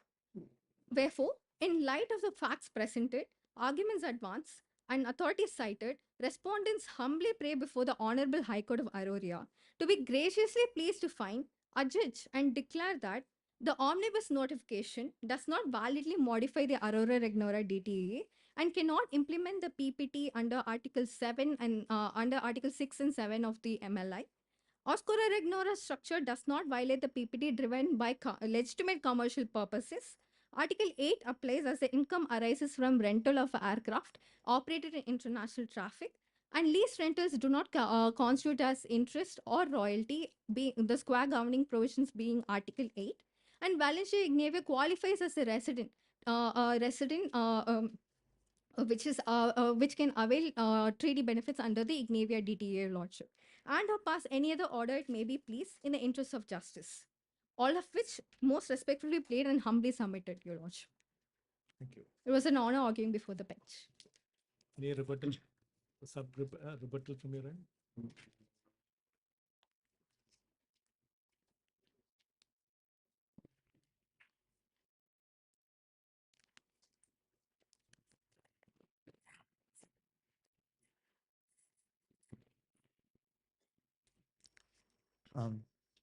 Um, may it please your lordships, shall I start with the rebuttal? Okay.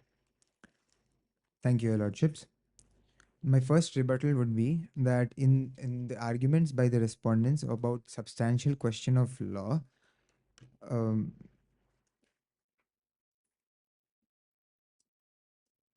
they have failed to draw parallels between MFN and MLI, because the MLI is the object of an MLI is very different from an MFN, because it tends to modify simultaneously a number of treaties, which is the sole object of the MLI.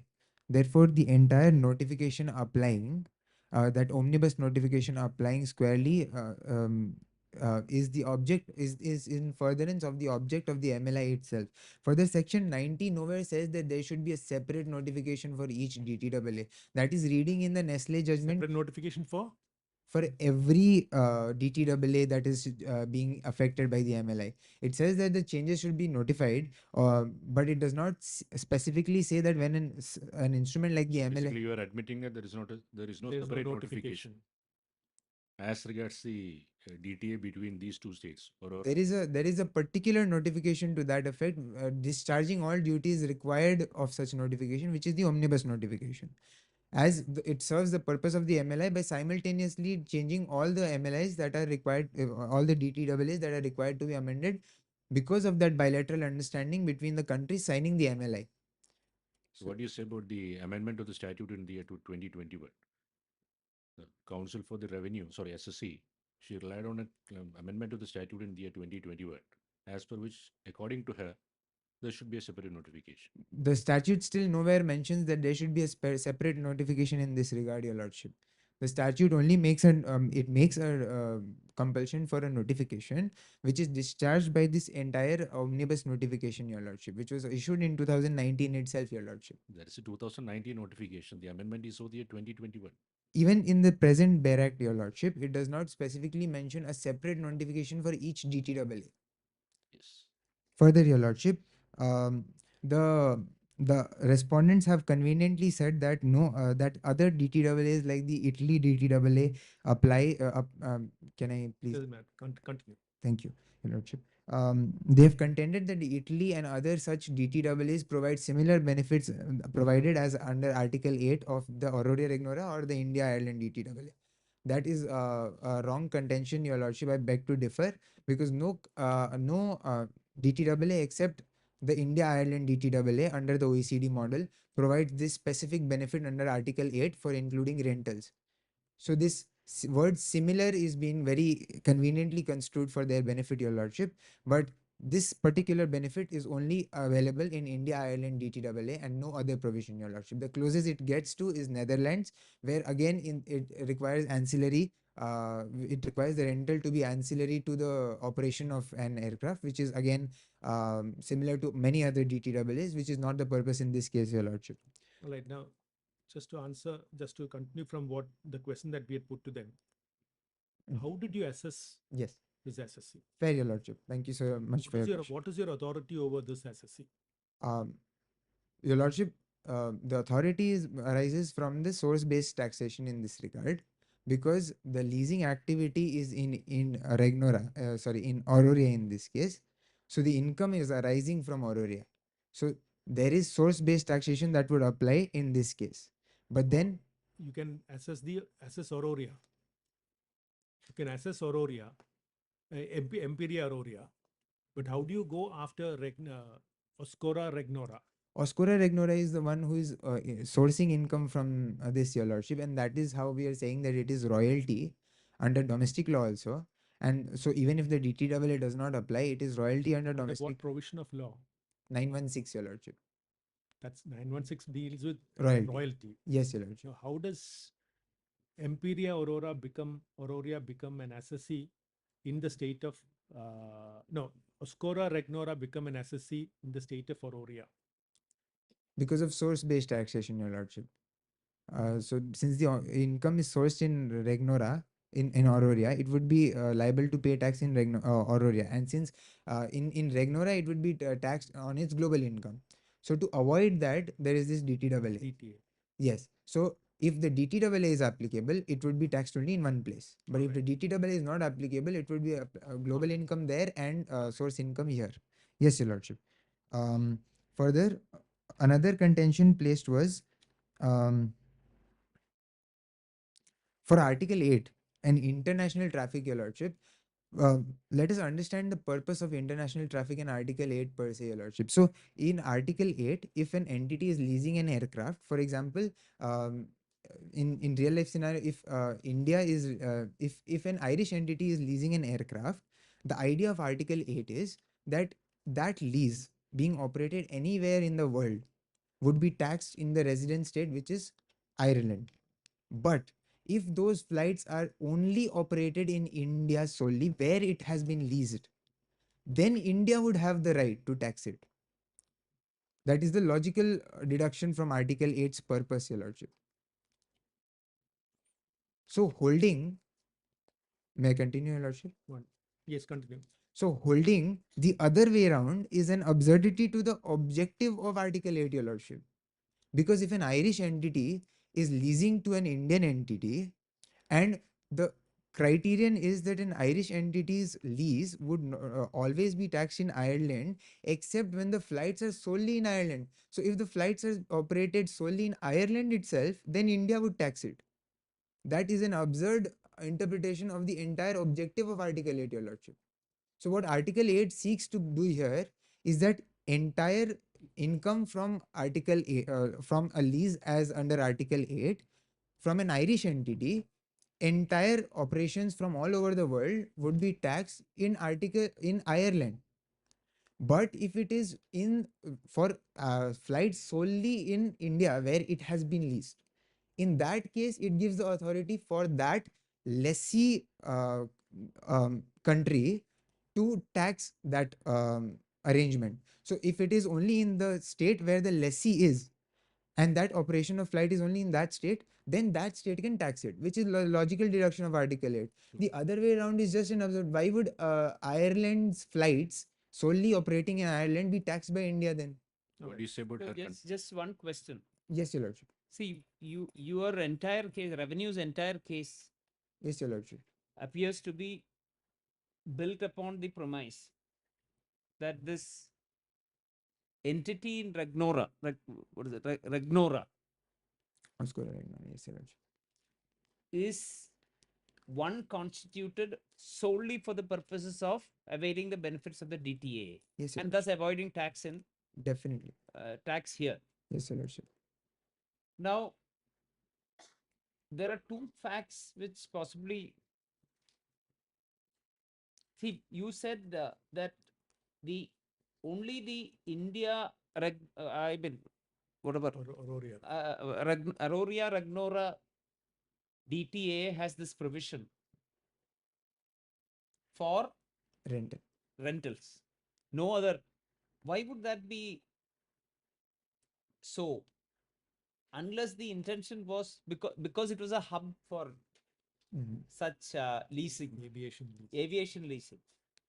So can it not be said that it was purposefully put there in the DTA, Yes.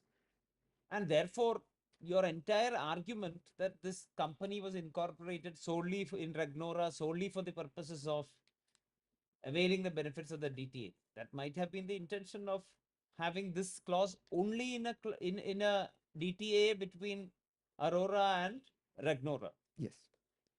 So unless this, suppose your, in other words, suppose your argument regarding this sham company and I mean incorporated solely for the purposes of availing the benefits goes, then what's the position? That do you agree that they are entitled to the benefits of the DTA? Definitely, Your Lordship. Thank you for that question. So there are two aspects that I would like to draw from this question. One is the intent of the DTAA drafters. One that is to specifically provide that benefit. That is true. We do not dispute that. But to whom? That benefit is to be provided to genuine entities in India or Ireland or Aurora or Ragnora in this case, right? Now the application of MLI comes into the picture and the PPT comes into the picture. The PPT says that if such a benefit, which is intended very well for such rental, but if it is tried to be obtained by a entity which is a conduit entity and which is only found for taking this one article's benefit in that jurisdiction, but is not a genuine entity of that jurisdiction, it is a scam on that jurisdiction, on that jurisdiction itself. Yes. So the PPT test fails the object of this entire DTAA. That is why it is a problem. Yes. Yes. So that is why it would not apply. So this entire object, to protect this object, is the object of the PPT test itself. Yes. If you're, should I move to the next submission, Your Lordship? I think your time's up. Um, You want more time? if Your Lordships be pleased to give a 2 minutes All extension. right. Thank you, Your Lordship. For also for interest and royalty aspects, Your Lordship, for interest, the respondents have again conveniently misled the court, Your Lordship, by saying that only operational risks are transferred because That's too harsh a terminology to be used against your opposing counsel. apologies, Your Lordship. They misled. No, if you got sufficient justification, you can. Yes, Your Lordship. The justification is that paragraph 14 of the facts clearly says all risks during the term of the lease are transferred to the lessee. All risks. Is that not a normal clause in every lease agreement? Yes, Your Lordship. So it's all risk. It's not operational. So what the contention of the respondents is that only operational risks are transferred and not ownership risks are transferred. But what the what the proposition explicitly says is that one, the lease is non-cancelable, that is there, and second, that all the risks are transferred to the lessee. Not only operational risks or ownership risks, they do not differentiate in fact on that. So this inference of this fact is something that is additional of an assumption of fact from the respondent side. All right. To improve my terminology, Your Lordship, but that is an assumption of fact from the respondent side. Further, their argument of Valencia Ignavia having a TRC is also disputed, Your Lordship, because the clarification reads that the above named and the above named limited liability company, which is Valencia Ignavia, is a branch, division, or business unit of a US corporation that is a resident of the United States of America. So the TRC is not held by Valencia Ignavia. It is held by a branch, which by a parent company of Valencia Ignavia LLC also, of which Valencia Ignavia LLC is a branch, division, or business. So to directly argue that Valencia Ignavia holds a valid TRC under Ignavian laws is a factually inaccurate argument in itself, Your Lordship. So Valencia Ignavia does not have any particular valid TRC to its own name, Your Lordship. Um, with that, Your Lordship. Just one last question. Yes, Your Lordship. Now, see, once a DTA is notified, it becomes part of the domestic law. Once a DTA is notified, it becomes part of the domestic law. It can be applied, yes. Now, shouldn't we construe it liberally so as to give the benefit to the SSE rather than find means and methods to deny the benefit which the two nations have come together and decided? Fair, Your Lordship. So, to that effect, the question here is not whether the benefit is to be given. The question is whether the entity deserves the benefit at all. Again, reflecting back to the PPD test, Your Lordship. All right. Thank you. Thank you, Your Lordship. It was a pleasure pleading before this bench.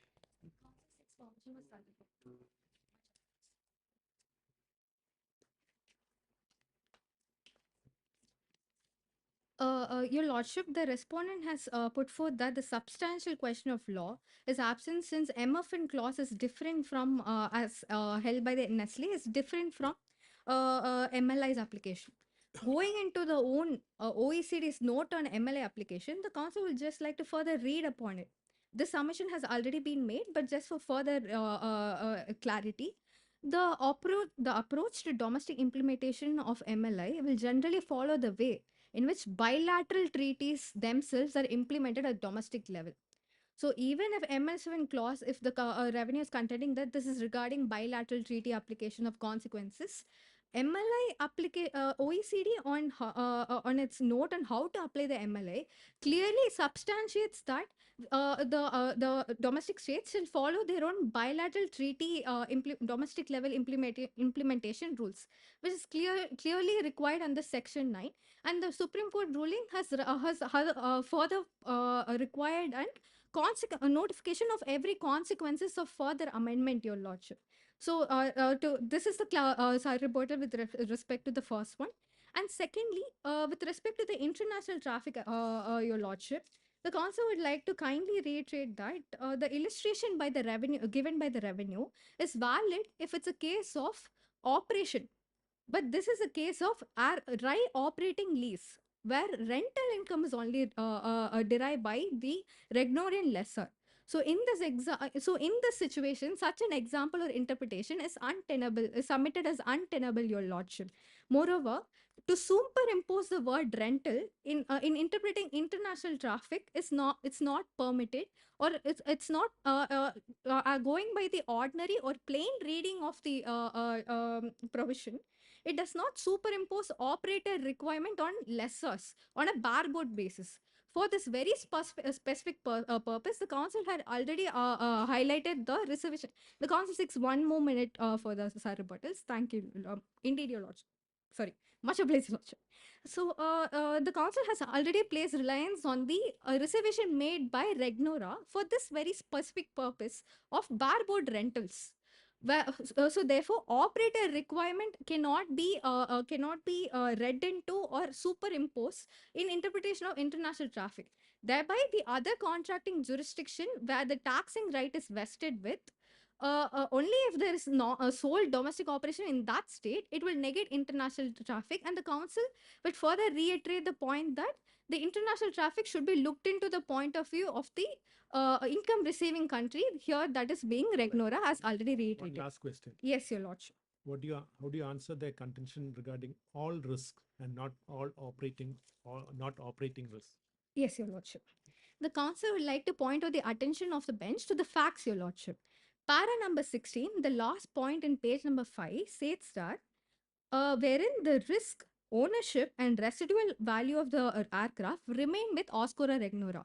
For this very specific conflict, the council had already made a submission with regard to the differentiation between operational risk and ownership risk. Here, in a dry operating lease where the operation is vested with the lessee, only the operation risk has been transferred as a standard arrangement.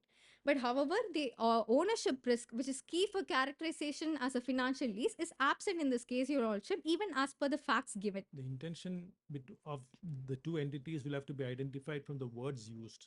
Yes, your Cannot include anything that is not written there. So the word use is all risk and not all operating risk. Now you want us to exactly. interpret it as saying as being all operating risk. Thank you for the question, Your Lordship. But the council would like to kindly point out the attention to the last point of para 16 in page number 5, which does provide that the leasing structure is a standard commercial arrangement wherein the risk, here the risk includes all, it can also be considered to includes all kind of risk. The risk, ownership, and residual value of aircraft remain with Oscora Regnora as per the facts, Your Lordship. So there is no conflict with regard to the interpretation of risk as per the facts itself, Your Lordship. Moving on to the last argument, the TRC clearly answers, the clarification clearly answers that Valencia Ignavia has a TRC. Yes, Valencia Ignavia has a TRC as per point 6 of the clarification. But still, if the wording confuses the revenue, the council would like to point out to a case submitted, that is with respect, the General Motor case dealt with an exact similar issue of an US LLC, whether it can be considered as a LLC. That entity also had a TRC that read exactly same as follows. So I certify to the best of our knowledge, the above named LLC is a branch, division, or business unit of US corporation that is a resident of United States or America for the purpose of US taxation. This is the general wording for giving TRC for any US LLC. So this is basically a general wording provided in any TRC and cannot be read into deny tax residency. TRC is a proof of residency. The wording of the TRC itself cannot be read into to deny the residency, Your Lordship. With this, the council rests her rebuttals. Much obliged, Your Lordship.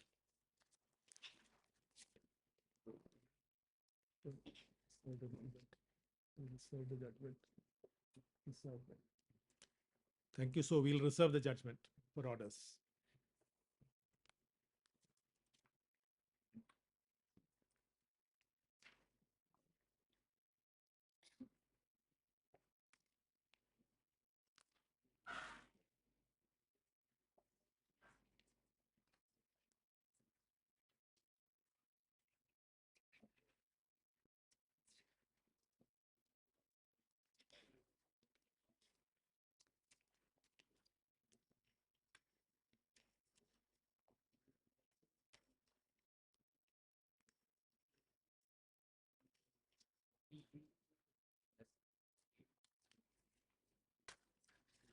You're supposed to take these ones. You're supposed to take.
every dot and dash.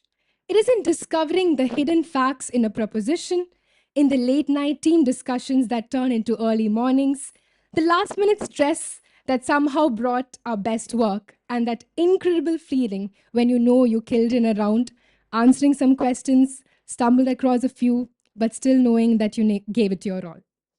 It is between these lines, in these imperfect, passionate, sleepless, thrilling moments, resides the transformative power of mooting. I can already see both the teams smiling. I'm sure they can relate to this. And this is precisely what we here at the NUALS Moot Court Society has been trying to transform over the past few days. We want to make each participant's experience unique and impactful. We hoped you felt welcomed, valued, and challenged from our personalized communications to our meticulously structured routes. Our aspiration was never to conduct a competition, but to craft an experience that will remain with you as you continue your legal careers. Last year, the inaugural edition of the NUALS Moot established a new benchmark in the mooting circle. This year, we carry the legacy forward. And now we conclude, we celebrate, we recognize excellence. To all our participants, thank you for choosing the NUALS Moot. Thank you for entrusting you with your passion, your intellect, and your time. Your arguments were fierce, the reasoning exceptional, and justice has indeed taken flight. As we close the curtain of the NUALS Moot second edition, we carry forward the lessons learned, the friendships forged, and the standards of excellence set here today. As we await the verdict, let passion, precision, and justice guide the way. I formally declare the valedictory ceremony open. Thank you.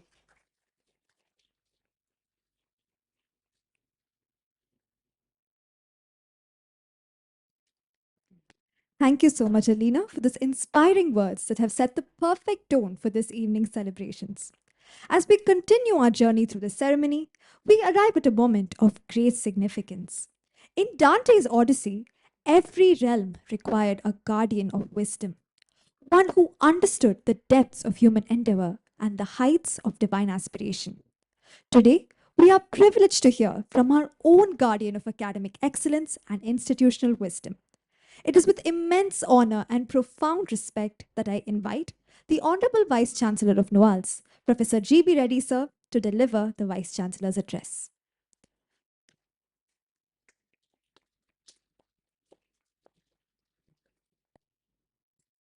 Thank you. Honorable Justice Bechu Kurian Thomas, Honorable Justice Gopinath P, Honorable Justice Harishankar V.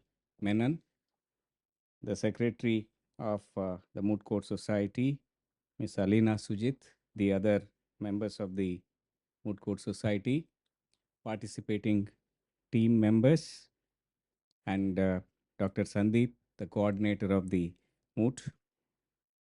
Dear students, I'm extremely happy to stand before you this evening and to say a very few words on the occasion of the validity function of the second edition of the NUALS Moot.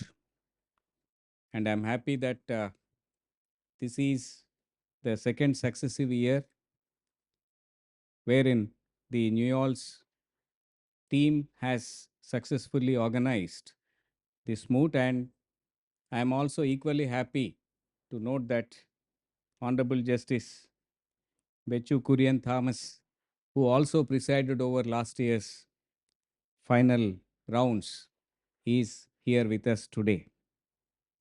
And I had a glimpse of the moot court problem. Then I was trying to understand most of the things relating to international taxation and trying to understand from the experience of the various courts, including the Indian Supreme Court in Vodafone case and other cases. And I am very happy to find that the mooters have done exceedingly well, especially on a very complex problem of international standards. And that shows their motivation and inclination to be part of this great legal profession in the coming years. And as you know very well, Justice John Marshall, way back sometime in 1820s, famously said, "Power to tax includes power to destroy." So that was the famous case in McCulloch versus Maryland. And the same thing holds good today, whether tax or tariff are one and same. Let's ask one of the, in fact, the most debated or discussed name in recent times. You can see, you can imagine whom I am referring to.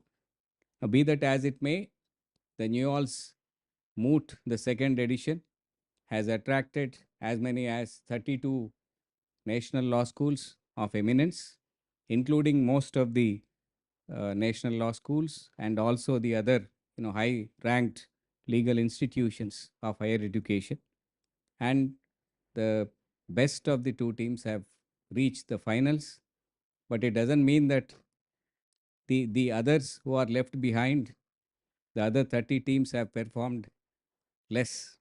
Probably the time, the timing, the in fact, the kind of strength and weakness of the opponent teams, these are some of the factors which determine one's in fact elevation to the second round or next round. But participation is of great significance, and I am very happy that so many teams have participated. And 1 week of eventful activities, like from 17th October till 25th, I was part of the inaugural session. Now I'm happy to be part of the valedictory, and everything has been meticulously planned and effectively executed. And I'm very sure that your hard work, your smart work, and your network also definitely is going to reward you in the longer run. And I had the occasion to witness rebuttals and surrebuttals only, and I'm deeply impressed. Of course, honorable justices are the best judges to speak on that, but certainly the participation and the standard of participation is of highest order. I'm very happy. I congratulate Dr. Sandeep Nandkumar Menon and the Moot Court Society, all the members of the Moot Court Society, the Secretary Alina Sujit, Joint Secretary Adya Nair, Program Coordinator Bliss Joseph Saigi, then the participant committee heads Sri Hamsini and Malavika Manoj, and the entire team, and those who stood by them, each one of the NUALS family of students, for the successful conduct of this competition. I wish that it continues for many years and decades to come. I congratulate all the participants, the winners, and the second position holders, whoever it is. Honorable Justices are going to announce now. And I also congratulate the NUALS in general and student community in particular. Thank you very much. Thank you, sir, for those invaluable words of wisdom and encouragement. Every great expedition needs a master builder, someone who transforms ethereal vision into concrete reality and abstract ideas into thriving institutions. For the NUALS Moot Court Society, that architect, that master builder of legal excellence is none other than Dr. Sandeep Menon Nandakumar. With deep gratitude, I now invite Dr. Sandeep sir to grace us with this address.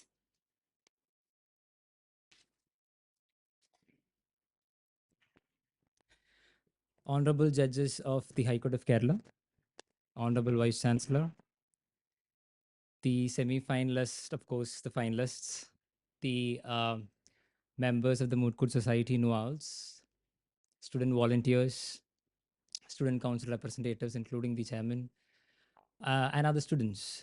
It is indeed a privilege to be here addressing all of you at this particular moment.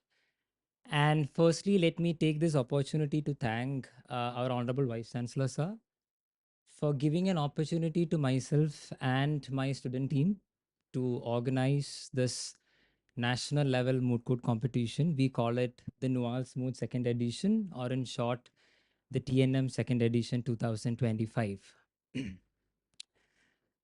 So it's been some time since us Nualsians have expected something great or good to happen in this particular campus. And when that happened, it was indeed something that anybody could wish for, being the best in sort of academics and sort of administration, the appointment of Professor Dr. G.B. Reddy sir as the Honorable Vice Chancellor of NUALS. The statement is not intended to please sir because he's very much here. Within a very short span of time, to be very honest, within a very short span of time, within 3.5 to 4 months possibly, the amount of support that sir has given towards the endeavors, towards the academic activities, towards the mooting activities of the Moot Court Society of NUALS, if I do not mention that here, that would be a strange miss. For example, be it facilitating all the students of NUALS to participate not just for the notified moot court competitions. We are talking about some 61 odd number, 15 national moots and 11 international moots.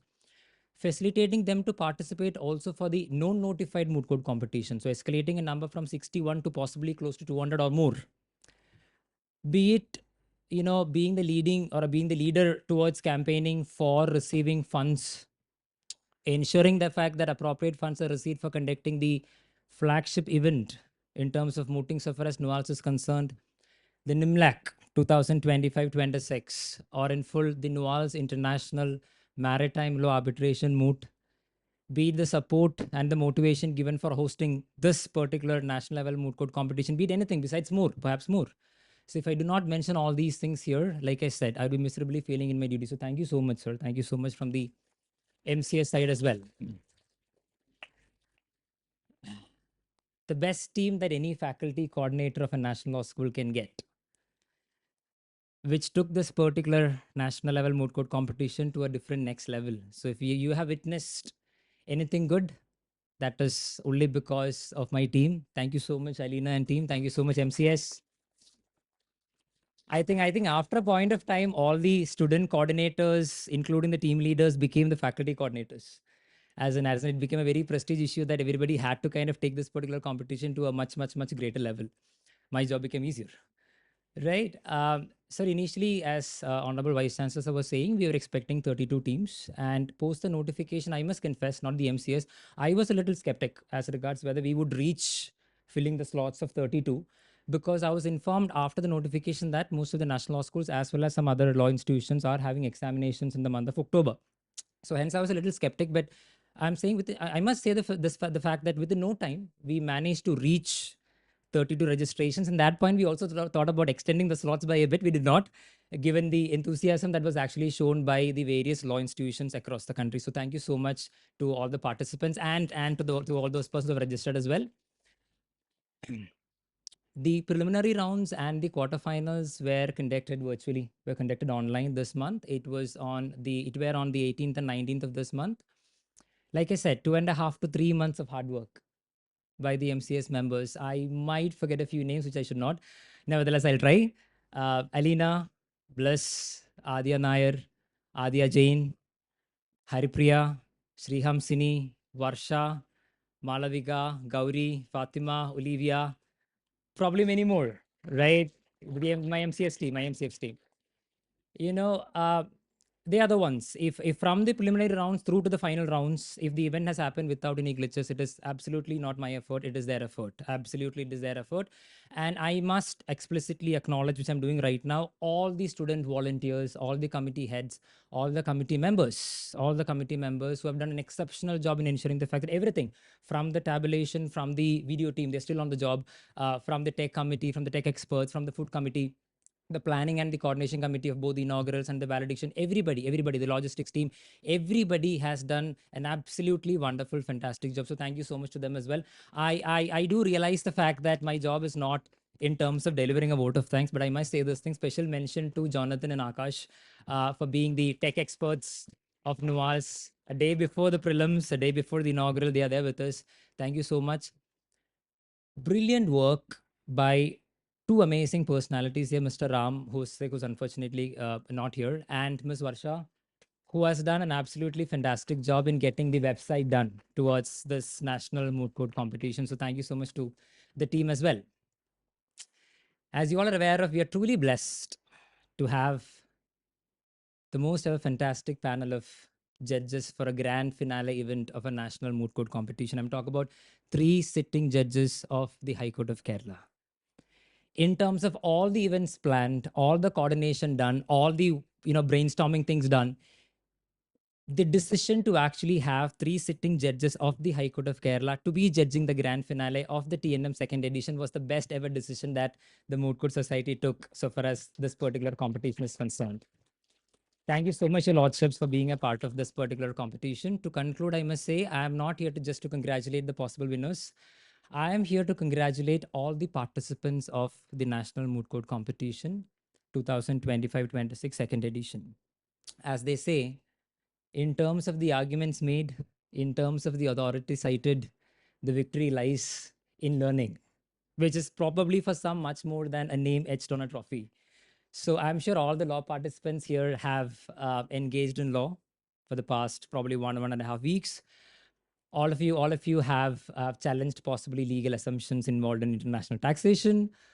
At the end of the day, the takeaway is very simple. All of you might have definitely learned a step further in terms of the art of advocacy, right? So, which is also one of the basic motto, one of the basic objectives of the TNM 2025, enrich your knowledge in terms of international taxation. So let me conclude. Thank you so much, all the participants. Thank you so much. Let the second edition of the TNM 2025 be again a beginning for many more moots to be organized by the MCS and the team. And let this also be a curtain raiser towards, like I said, the flagship event of NUALS, the NUALS International Maritime Law Arbitration Moot of 2025-26. Have a great evening. Thank you so much. Thank you. Thank you so much, sir, for your enriching insights. Dear guests, we now arrive at a truly momentous segment. The grand finale of the NUALS Moot second edition was adjudicated by a bench of exceptional distinction. Jurists whose wisdom and experience have enriched every participant who presented before them. It is our profound honor to have with us sitting judges of the High Court of Kerala who presided over the grand finale. Their invaluable observations and guidance have elevated this competition beyond mere advocacy to a true learning experience. We now invite them to share their invaluable wisdom with us, including any feedback about the performances of the participants present. May I request the gathering to kindly accord a warm welcome to the Honorable Justice Pechu Kurian Thomas Sir and the Honorable Justice Gopinath B. I'd also like to mention that the Honorable Justice Harishankar V. Menon Sir had to leave due to a personal exigency, but he extends his warm wishes to the participants. So now I invite the Honorable Judges to say a few words.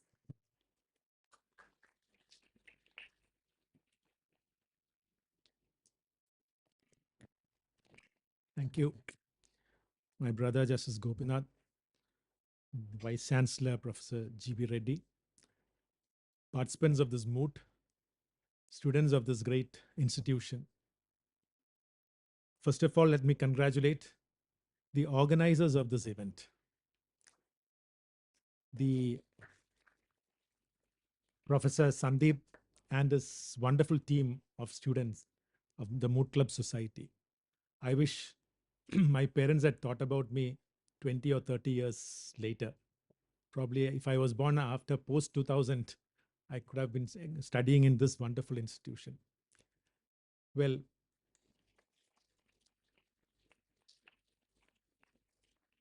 to be honest with you, immediately after I joined my law college, I studied in a government law college, Ernakulam. I started participating in moot court competitions. If at all I have achieved anything in the profession of law, I think I must owe a great deal to the mooting that I've done.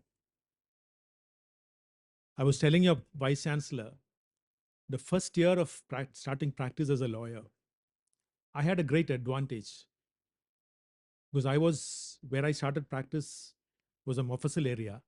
I was the only person who had participated in moot court events in those days. Talking about the 80s. Remember, all those who have participated in this moot court competition or in any moot court competition, when you step into the profession of law as a practicing lawyer, as a litigating lawyer, you are going to have an added advantage that you are going to face a court which you have already been experienced. I've always said the difference between a good lawyer and an average lawyer is the ability to think while you're on your feet. That ability comes not by gaining bookish knowledge, that ability comes by experience. The more number of opportunities you get to stand on your feet and address a judge or a judges, the better you will be equipped. So each opportunity that you get, each moot court competition that you participate, you are gaining experience to a bright future, to a wonderful future.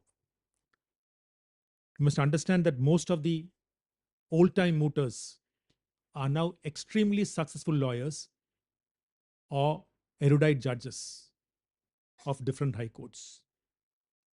In our days, there was only one moot court competition or two moot court competitions.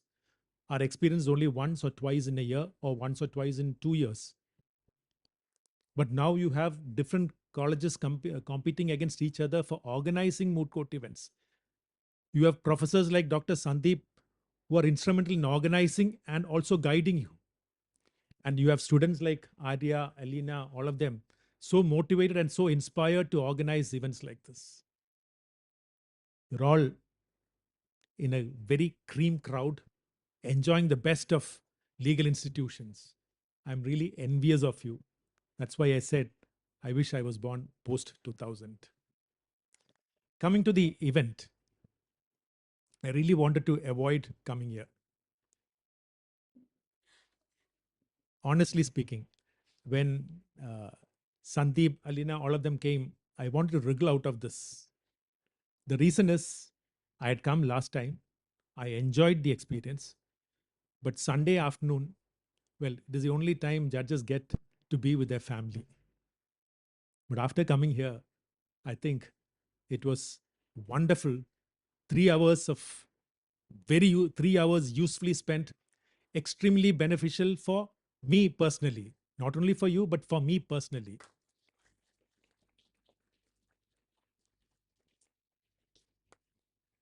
On reading the question, I was aghast at. I was so bewildered, wondering how will I comprehend the nature of this question. It was too complicated a question for a lawyer who had practiced 28 years and for a judge who's been in the bench for more than 5 years. I imagined what you would have gone through. The grueling hours, the midnight oil burnt by you to comprehend the factual situation of the case. Even today, I was fumbling with the name Regnora. Even now, I can't get the names. I really appreciate and congratulate all of you, not just the winners, but each and every participant who have been able to comprehend the very factual situation in this case. It was brilliant, and we enjoyed it thoroughly listening to it. I'm sure a lawyer of 10 years standing or a 20 years standing would have found it much more difficult than you would have to comprehend this factual situation and to argue before a court of law. So please remember what you have gone through is something indescribable. It is an experience worth a lifetime. So congratulations to the organizers for giving all the participants an opportunity like this. It was truly good. There are certain things that we would like to point out.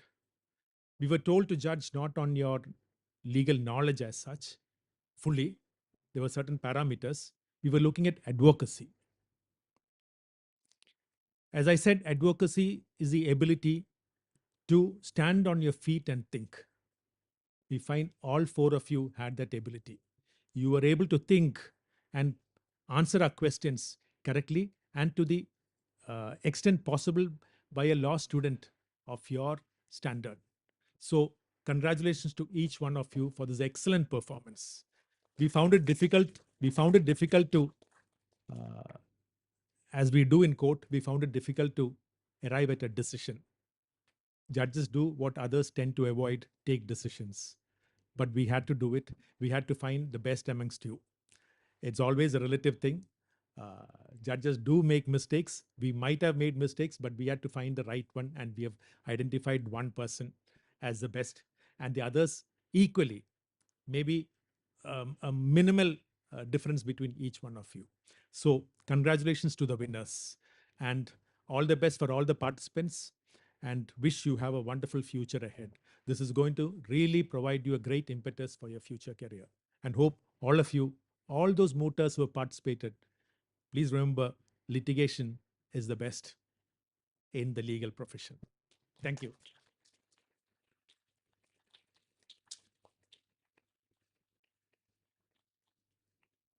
Now invite Gopinath, Justice Gopinath sir, to say a few words.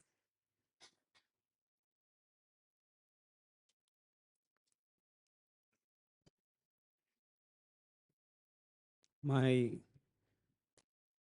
brother, Justice Bachu Kurian Thomas, respected Vice Chancellor Professor Reddy, Professor Sandeep, Alina and her team, participants of this moot court competition, and everyone else present here. As the second judge to speak today, and as is usual in any function that we attend together, Justice Bachu Kurian Thomas has said whatever I wanted to say. So thank you for not leaving any space for me to talk about anything. But still, I'll just take off from where he stopped. About, I mean, the problem itself was extremely complicated. The teams that the finalists did extremely well. I'm both Bechu, and Justice Harishankar. We were a jack of all trades, but we used to do a lot of taxation work as well. Even for us,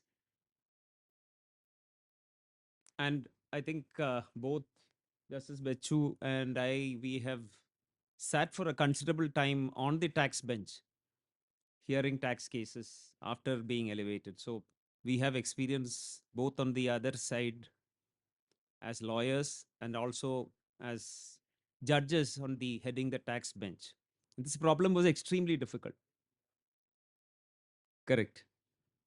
There are, I am proud to say that both of us have appeared in cases involving direct taxation, double taxation avoidance agreements, a few reported judgments also. So we were speaking recently. So Justice Bechu told me that he had argued a case where the DTA was between India and what was the country?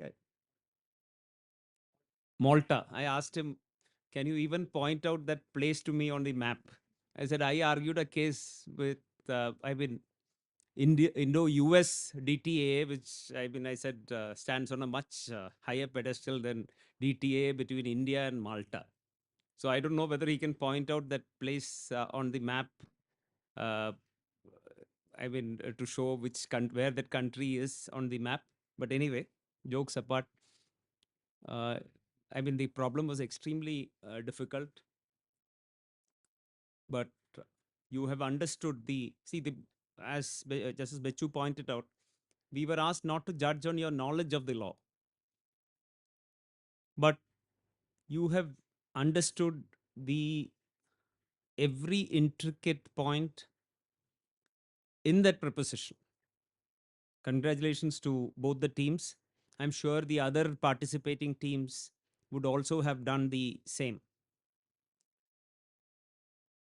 Regarding advocacy, Justice Bechu mentioned about advocacy. What I feel personally is advocacy is an art that is learned by observation. The COVID has brought about a transformation in the way cases are conducted in courts. Today, we have virtual courts or courtrooms where, I mean, all our courtrooms are today. I mean, it's possible for someone to appear online. What is distressing and what, as students, you should not try to do is to, it's a very easy thing, sitting in your office, wait for the case to be called. Your case is called, you can do other work. 3:30 p.m. Your case is called, you just switch on your uh, camera and appear and say something, whatever you want to say. And I mean, thereafter you leave the court proceedings. Now, this, as far as junior lawyers are concerned, junior students are concerned, according to me, creates a big problem. In our younger days, I remember whenever the High Court used to sit in larger benches, normally we sit in one and two, I mean, single benches and division benches. Whenever we used to sit, whenever there used to be a larger bench, 3 judges or 5 judges, the courtroom used to be full. I was recently part of a 5-judge bench, and several full bench cases were also heard where I was one of the members. I'm sure Bechu will also agree with me. He has also been on the on larger benches. The courtroom was empty except for the lawyers who were appearing. Now, this creates a big problem because I was speaking at a function recently where I said I was with a lawyer, uh, who's a senior advocate. He's still practicing, Sri Ram Kumar, who was my senior when I started practice. So I was telling somebody that he used to wear his gown not on his shoulders. His gown used to be on his hands. I mean, it used to be lie here, and he used to hold his hands in a particular manner so that it doesn't fall off. So the way in which we used to imitate him,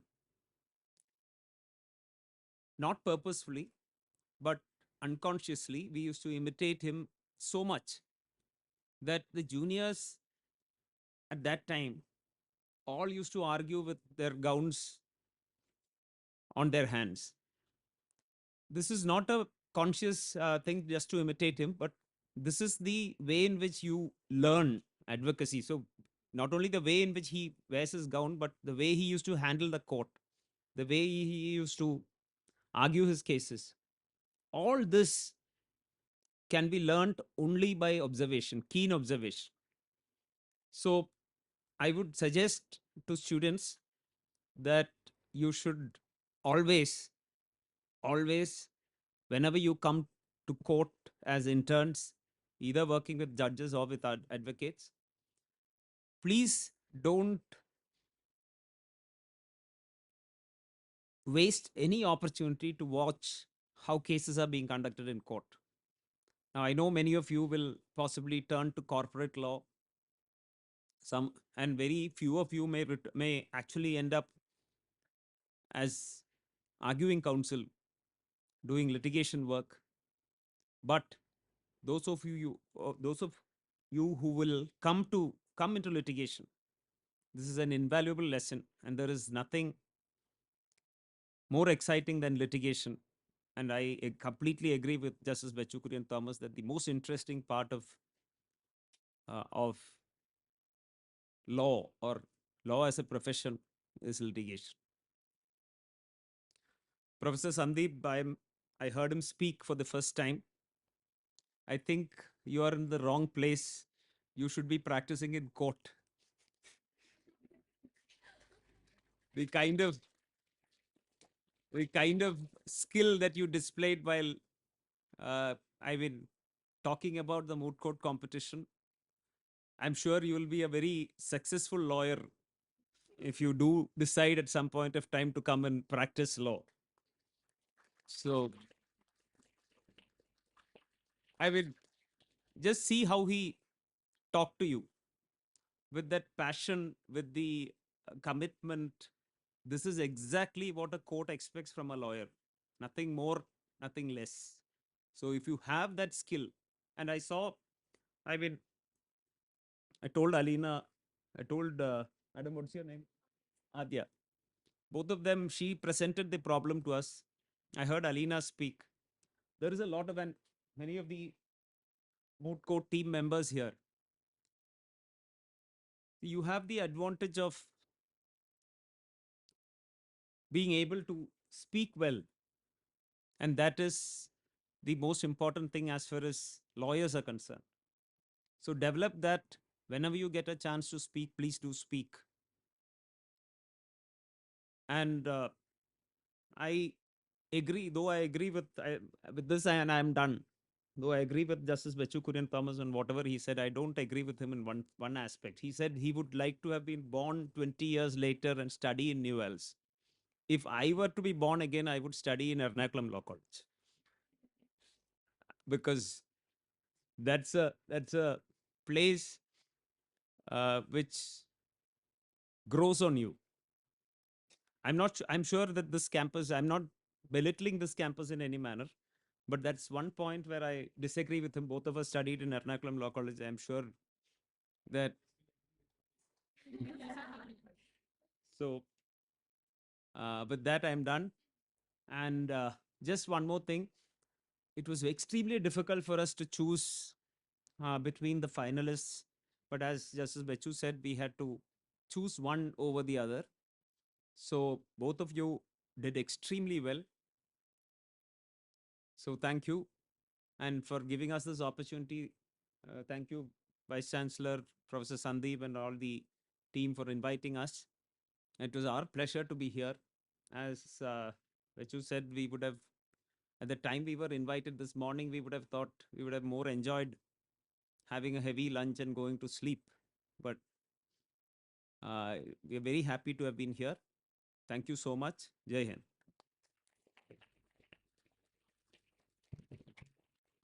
Thank you, judges, for those insightful words. We now arrive at the most anticipated moment of this evening, the recognition of excellence, the celebration of dedication, and the acknowledgement of those who have distinguished themselves through their exceptional advocacy and legal acumen. Without further ado, let us proceed with the declaration of results and the presentation of awards. We will first begin with the individual awards that recognize exceptional talent in specific aspects of mooting. So to begin, I would like to invite Sandeep sir to announce the best speaker of the preliminary rounds.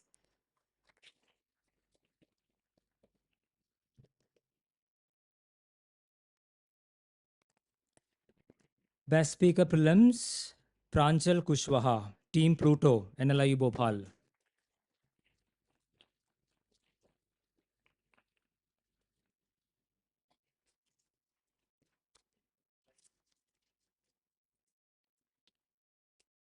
Congratulations to the team. I now request Honorable Vice Chancellor, Professor Dr. G.B. Reddy, sir, to kindly announce the best memorial of the NUALS Moot second edition.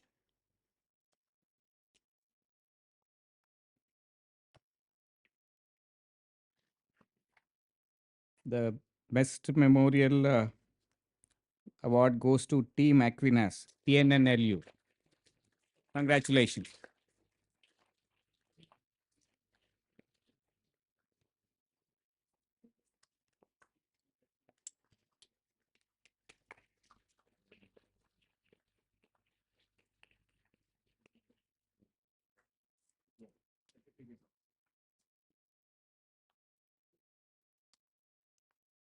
Congratulations, team, on your exemplary written advocacy and meticulous legal research.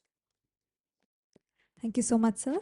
Now we invite Honorable Justice Gopinath sir to announce the best speaker of the championship rounds.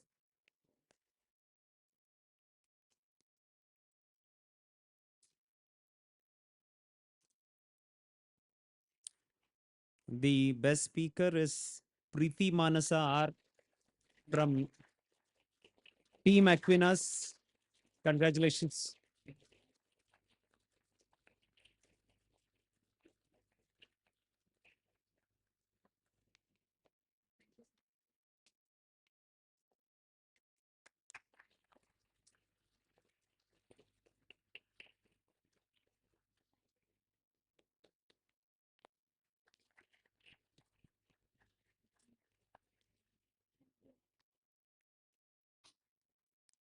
We are also happy to announce that Preeti Manasa will be receiving an internship at the prestigious Shreya Rao Associates due to being the winner of the Best Speaker. I now request the Honorable Justice Bechu Kurian Thomas sir to kindly announce the winners of the NUALS Moot second edition.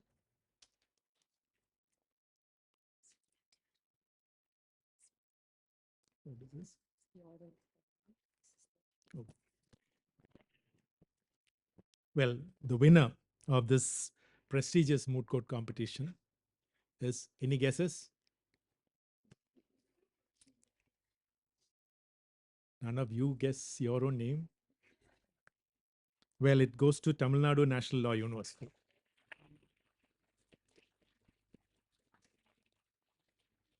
Congratulations to the team. May I now request Honorable Justice Bechu Kurian sir, Gopinath sir, and Honorable Vice Chancellor to present the award of the winner of the NUALS Moot second edition.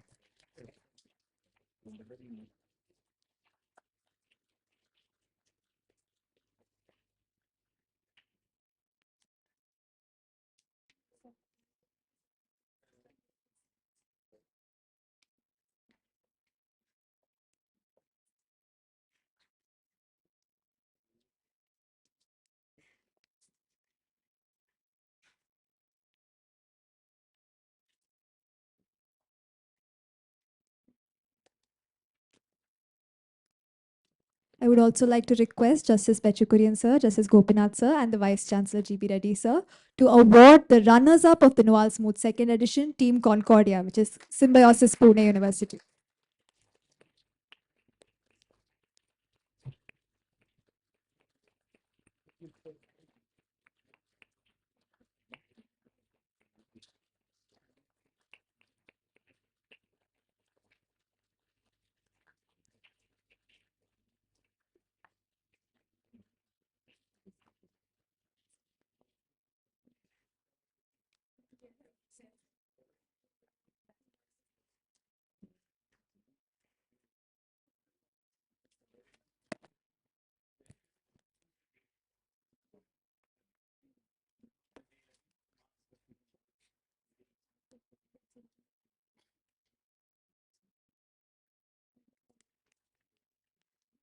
Congratulations to the runners-up for the outstanding performance throughout this competition. Please give a round of applause for all our award winners.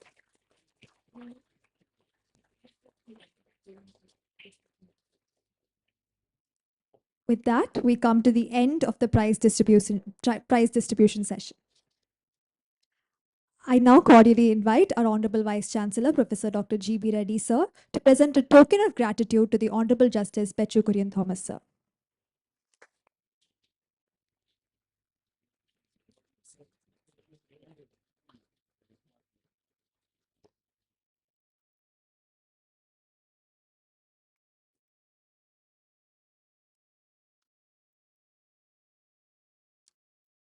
Thank you, sir. I would now also like to request the Vice Chancellor to present a token of gratitude to the Justice P. Gopinath sir.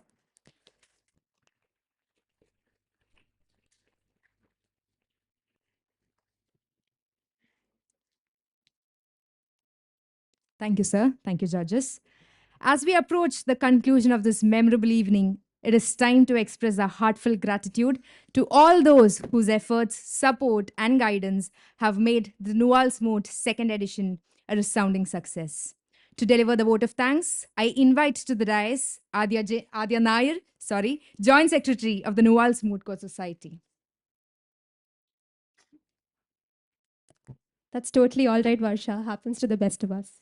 And I must admit that I'm in a rather tricky situation now that And if I may add, one similar to what Honorable Justice Gopinath sir was a few moments back, considering how Sandeep sir has, I believe, passionately thanked almost every single person who's made the event happen here today. Regardless, since I'm here, I shall try. Distinguished guests and dear participants, as the NUALS Moot second edition draws to a close, our hearts brim with gratitude for how gracefully each moment has come together and for the spirit of excellence and camaraderie that has defined this journey. We extend our deepest gratitude to our Honorable Vice Chancellor, Professor Dr. G.B. Reddy, whose steadfast support and vision have made this journey possible for us. To the Honorable Justices of the High Court, Justice Bechu Kurian Thomas, Justice Gopinath P., and Justice Harishankar V. Menon. Your gracious presence has elevated the ceremony, and your insights, I'm certain, Honorable Justices, will continue to resonate with us long after today. A special note of appreciation to Advocate Hardeep Singh Chawla, the brilliant mind behind this year's proposition. Though you may remain behind the curtain, sir, your intellectual craftsmanship forms the very foundation upon which this competition stands here today. So a big, big thank you to you, sir. To our ever-inspiring faculty coordinator, and if I may add, should have been counsel, Dr. Sandeep Menon Nandakumar. As you somehow manage year after year to appear younger to the eye, sir, your dedication only grows deeper in spirit. You have been the guiding light to the NUALS Moot Court Society, and this event bears the mark of your unwavering commitment, like all others before this. To our dear collaborators, Menflu and Shreya Rao Associates, thank you for the faith you placed in our vision and for lending us your resources to nurture the next generation of tax lawyers that we see here today. To our dear MCS Secretary, Alina Sujit, our program coordinator, Bliss Joseph Saiji, and our tireless team standing right here, Adya, Varsha, Haripriya, Srihamsini, Gauri, Malavika, Fatima, and Olivia, pulling off an event of this scale with such brilliance, precision, and attention to detail with a team of just 12 individuals is nothing short of extraordinary. And if I may add, all our volunteers here today who were with us in every step of the way, this event would not have been possible without you all. Thank you, everybody. And finally, to our participants here today, you are the protagonists of this journey. Thank you for trusting us with your time, your energy, and more importantly, your love for mooting. We hope we have lived up to the promise that our secretary had given you via emails and in person, and that you leave with as enriching memories as the arguments you had crafted. Today, as we move from Purgatorio to Paradiso, may this moot mark not an end, but a passage. From learning to mastery, from effort to excellence, and from discourse to destiny. Until we meet again, goodbye, everyone. Let justice be done, though the heavens may fall.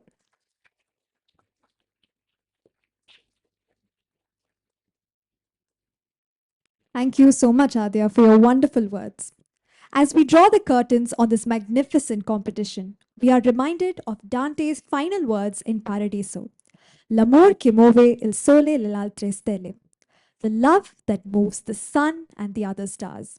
May that same love for justice, for truth, and for the law continue to move each one of you as you embark on your journey through the legal firmament. To every participant, every judge, every volunteer, and every guest who has made this event memorable, we extend a heartfelt gratitude. Like Dante reaching the end of his divine vision, we too have been blessed with a glimpse of legal excellence in its purest form. May you carry forward the light of knowledge and the sword of justice wherever your path may lead. Thank you, and may justice forever prevail.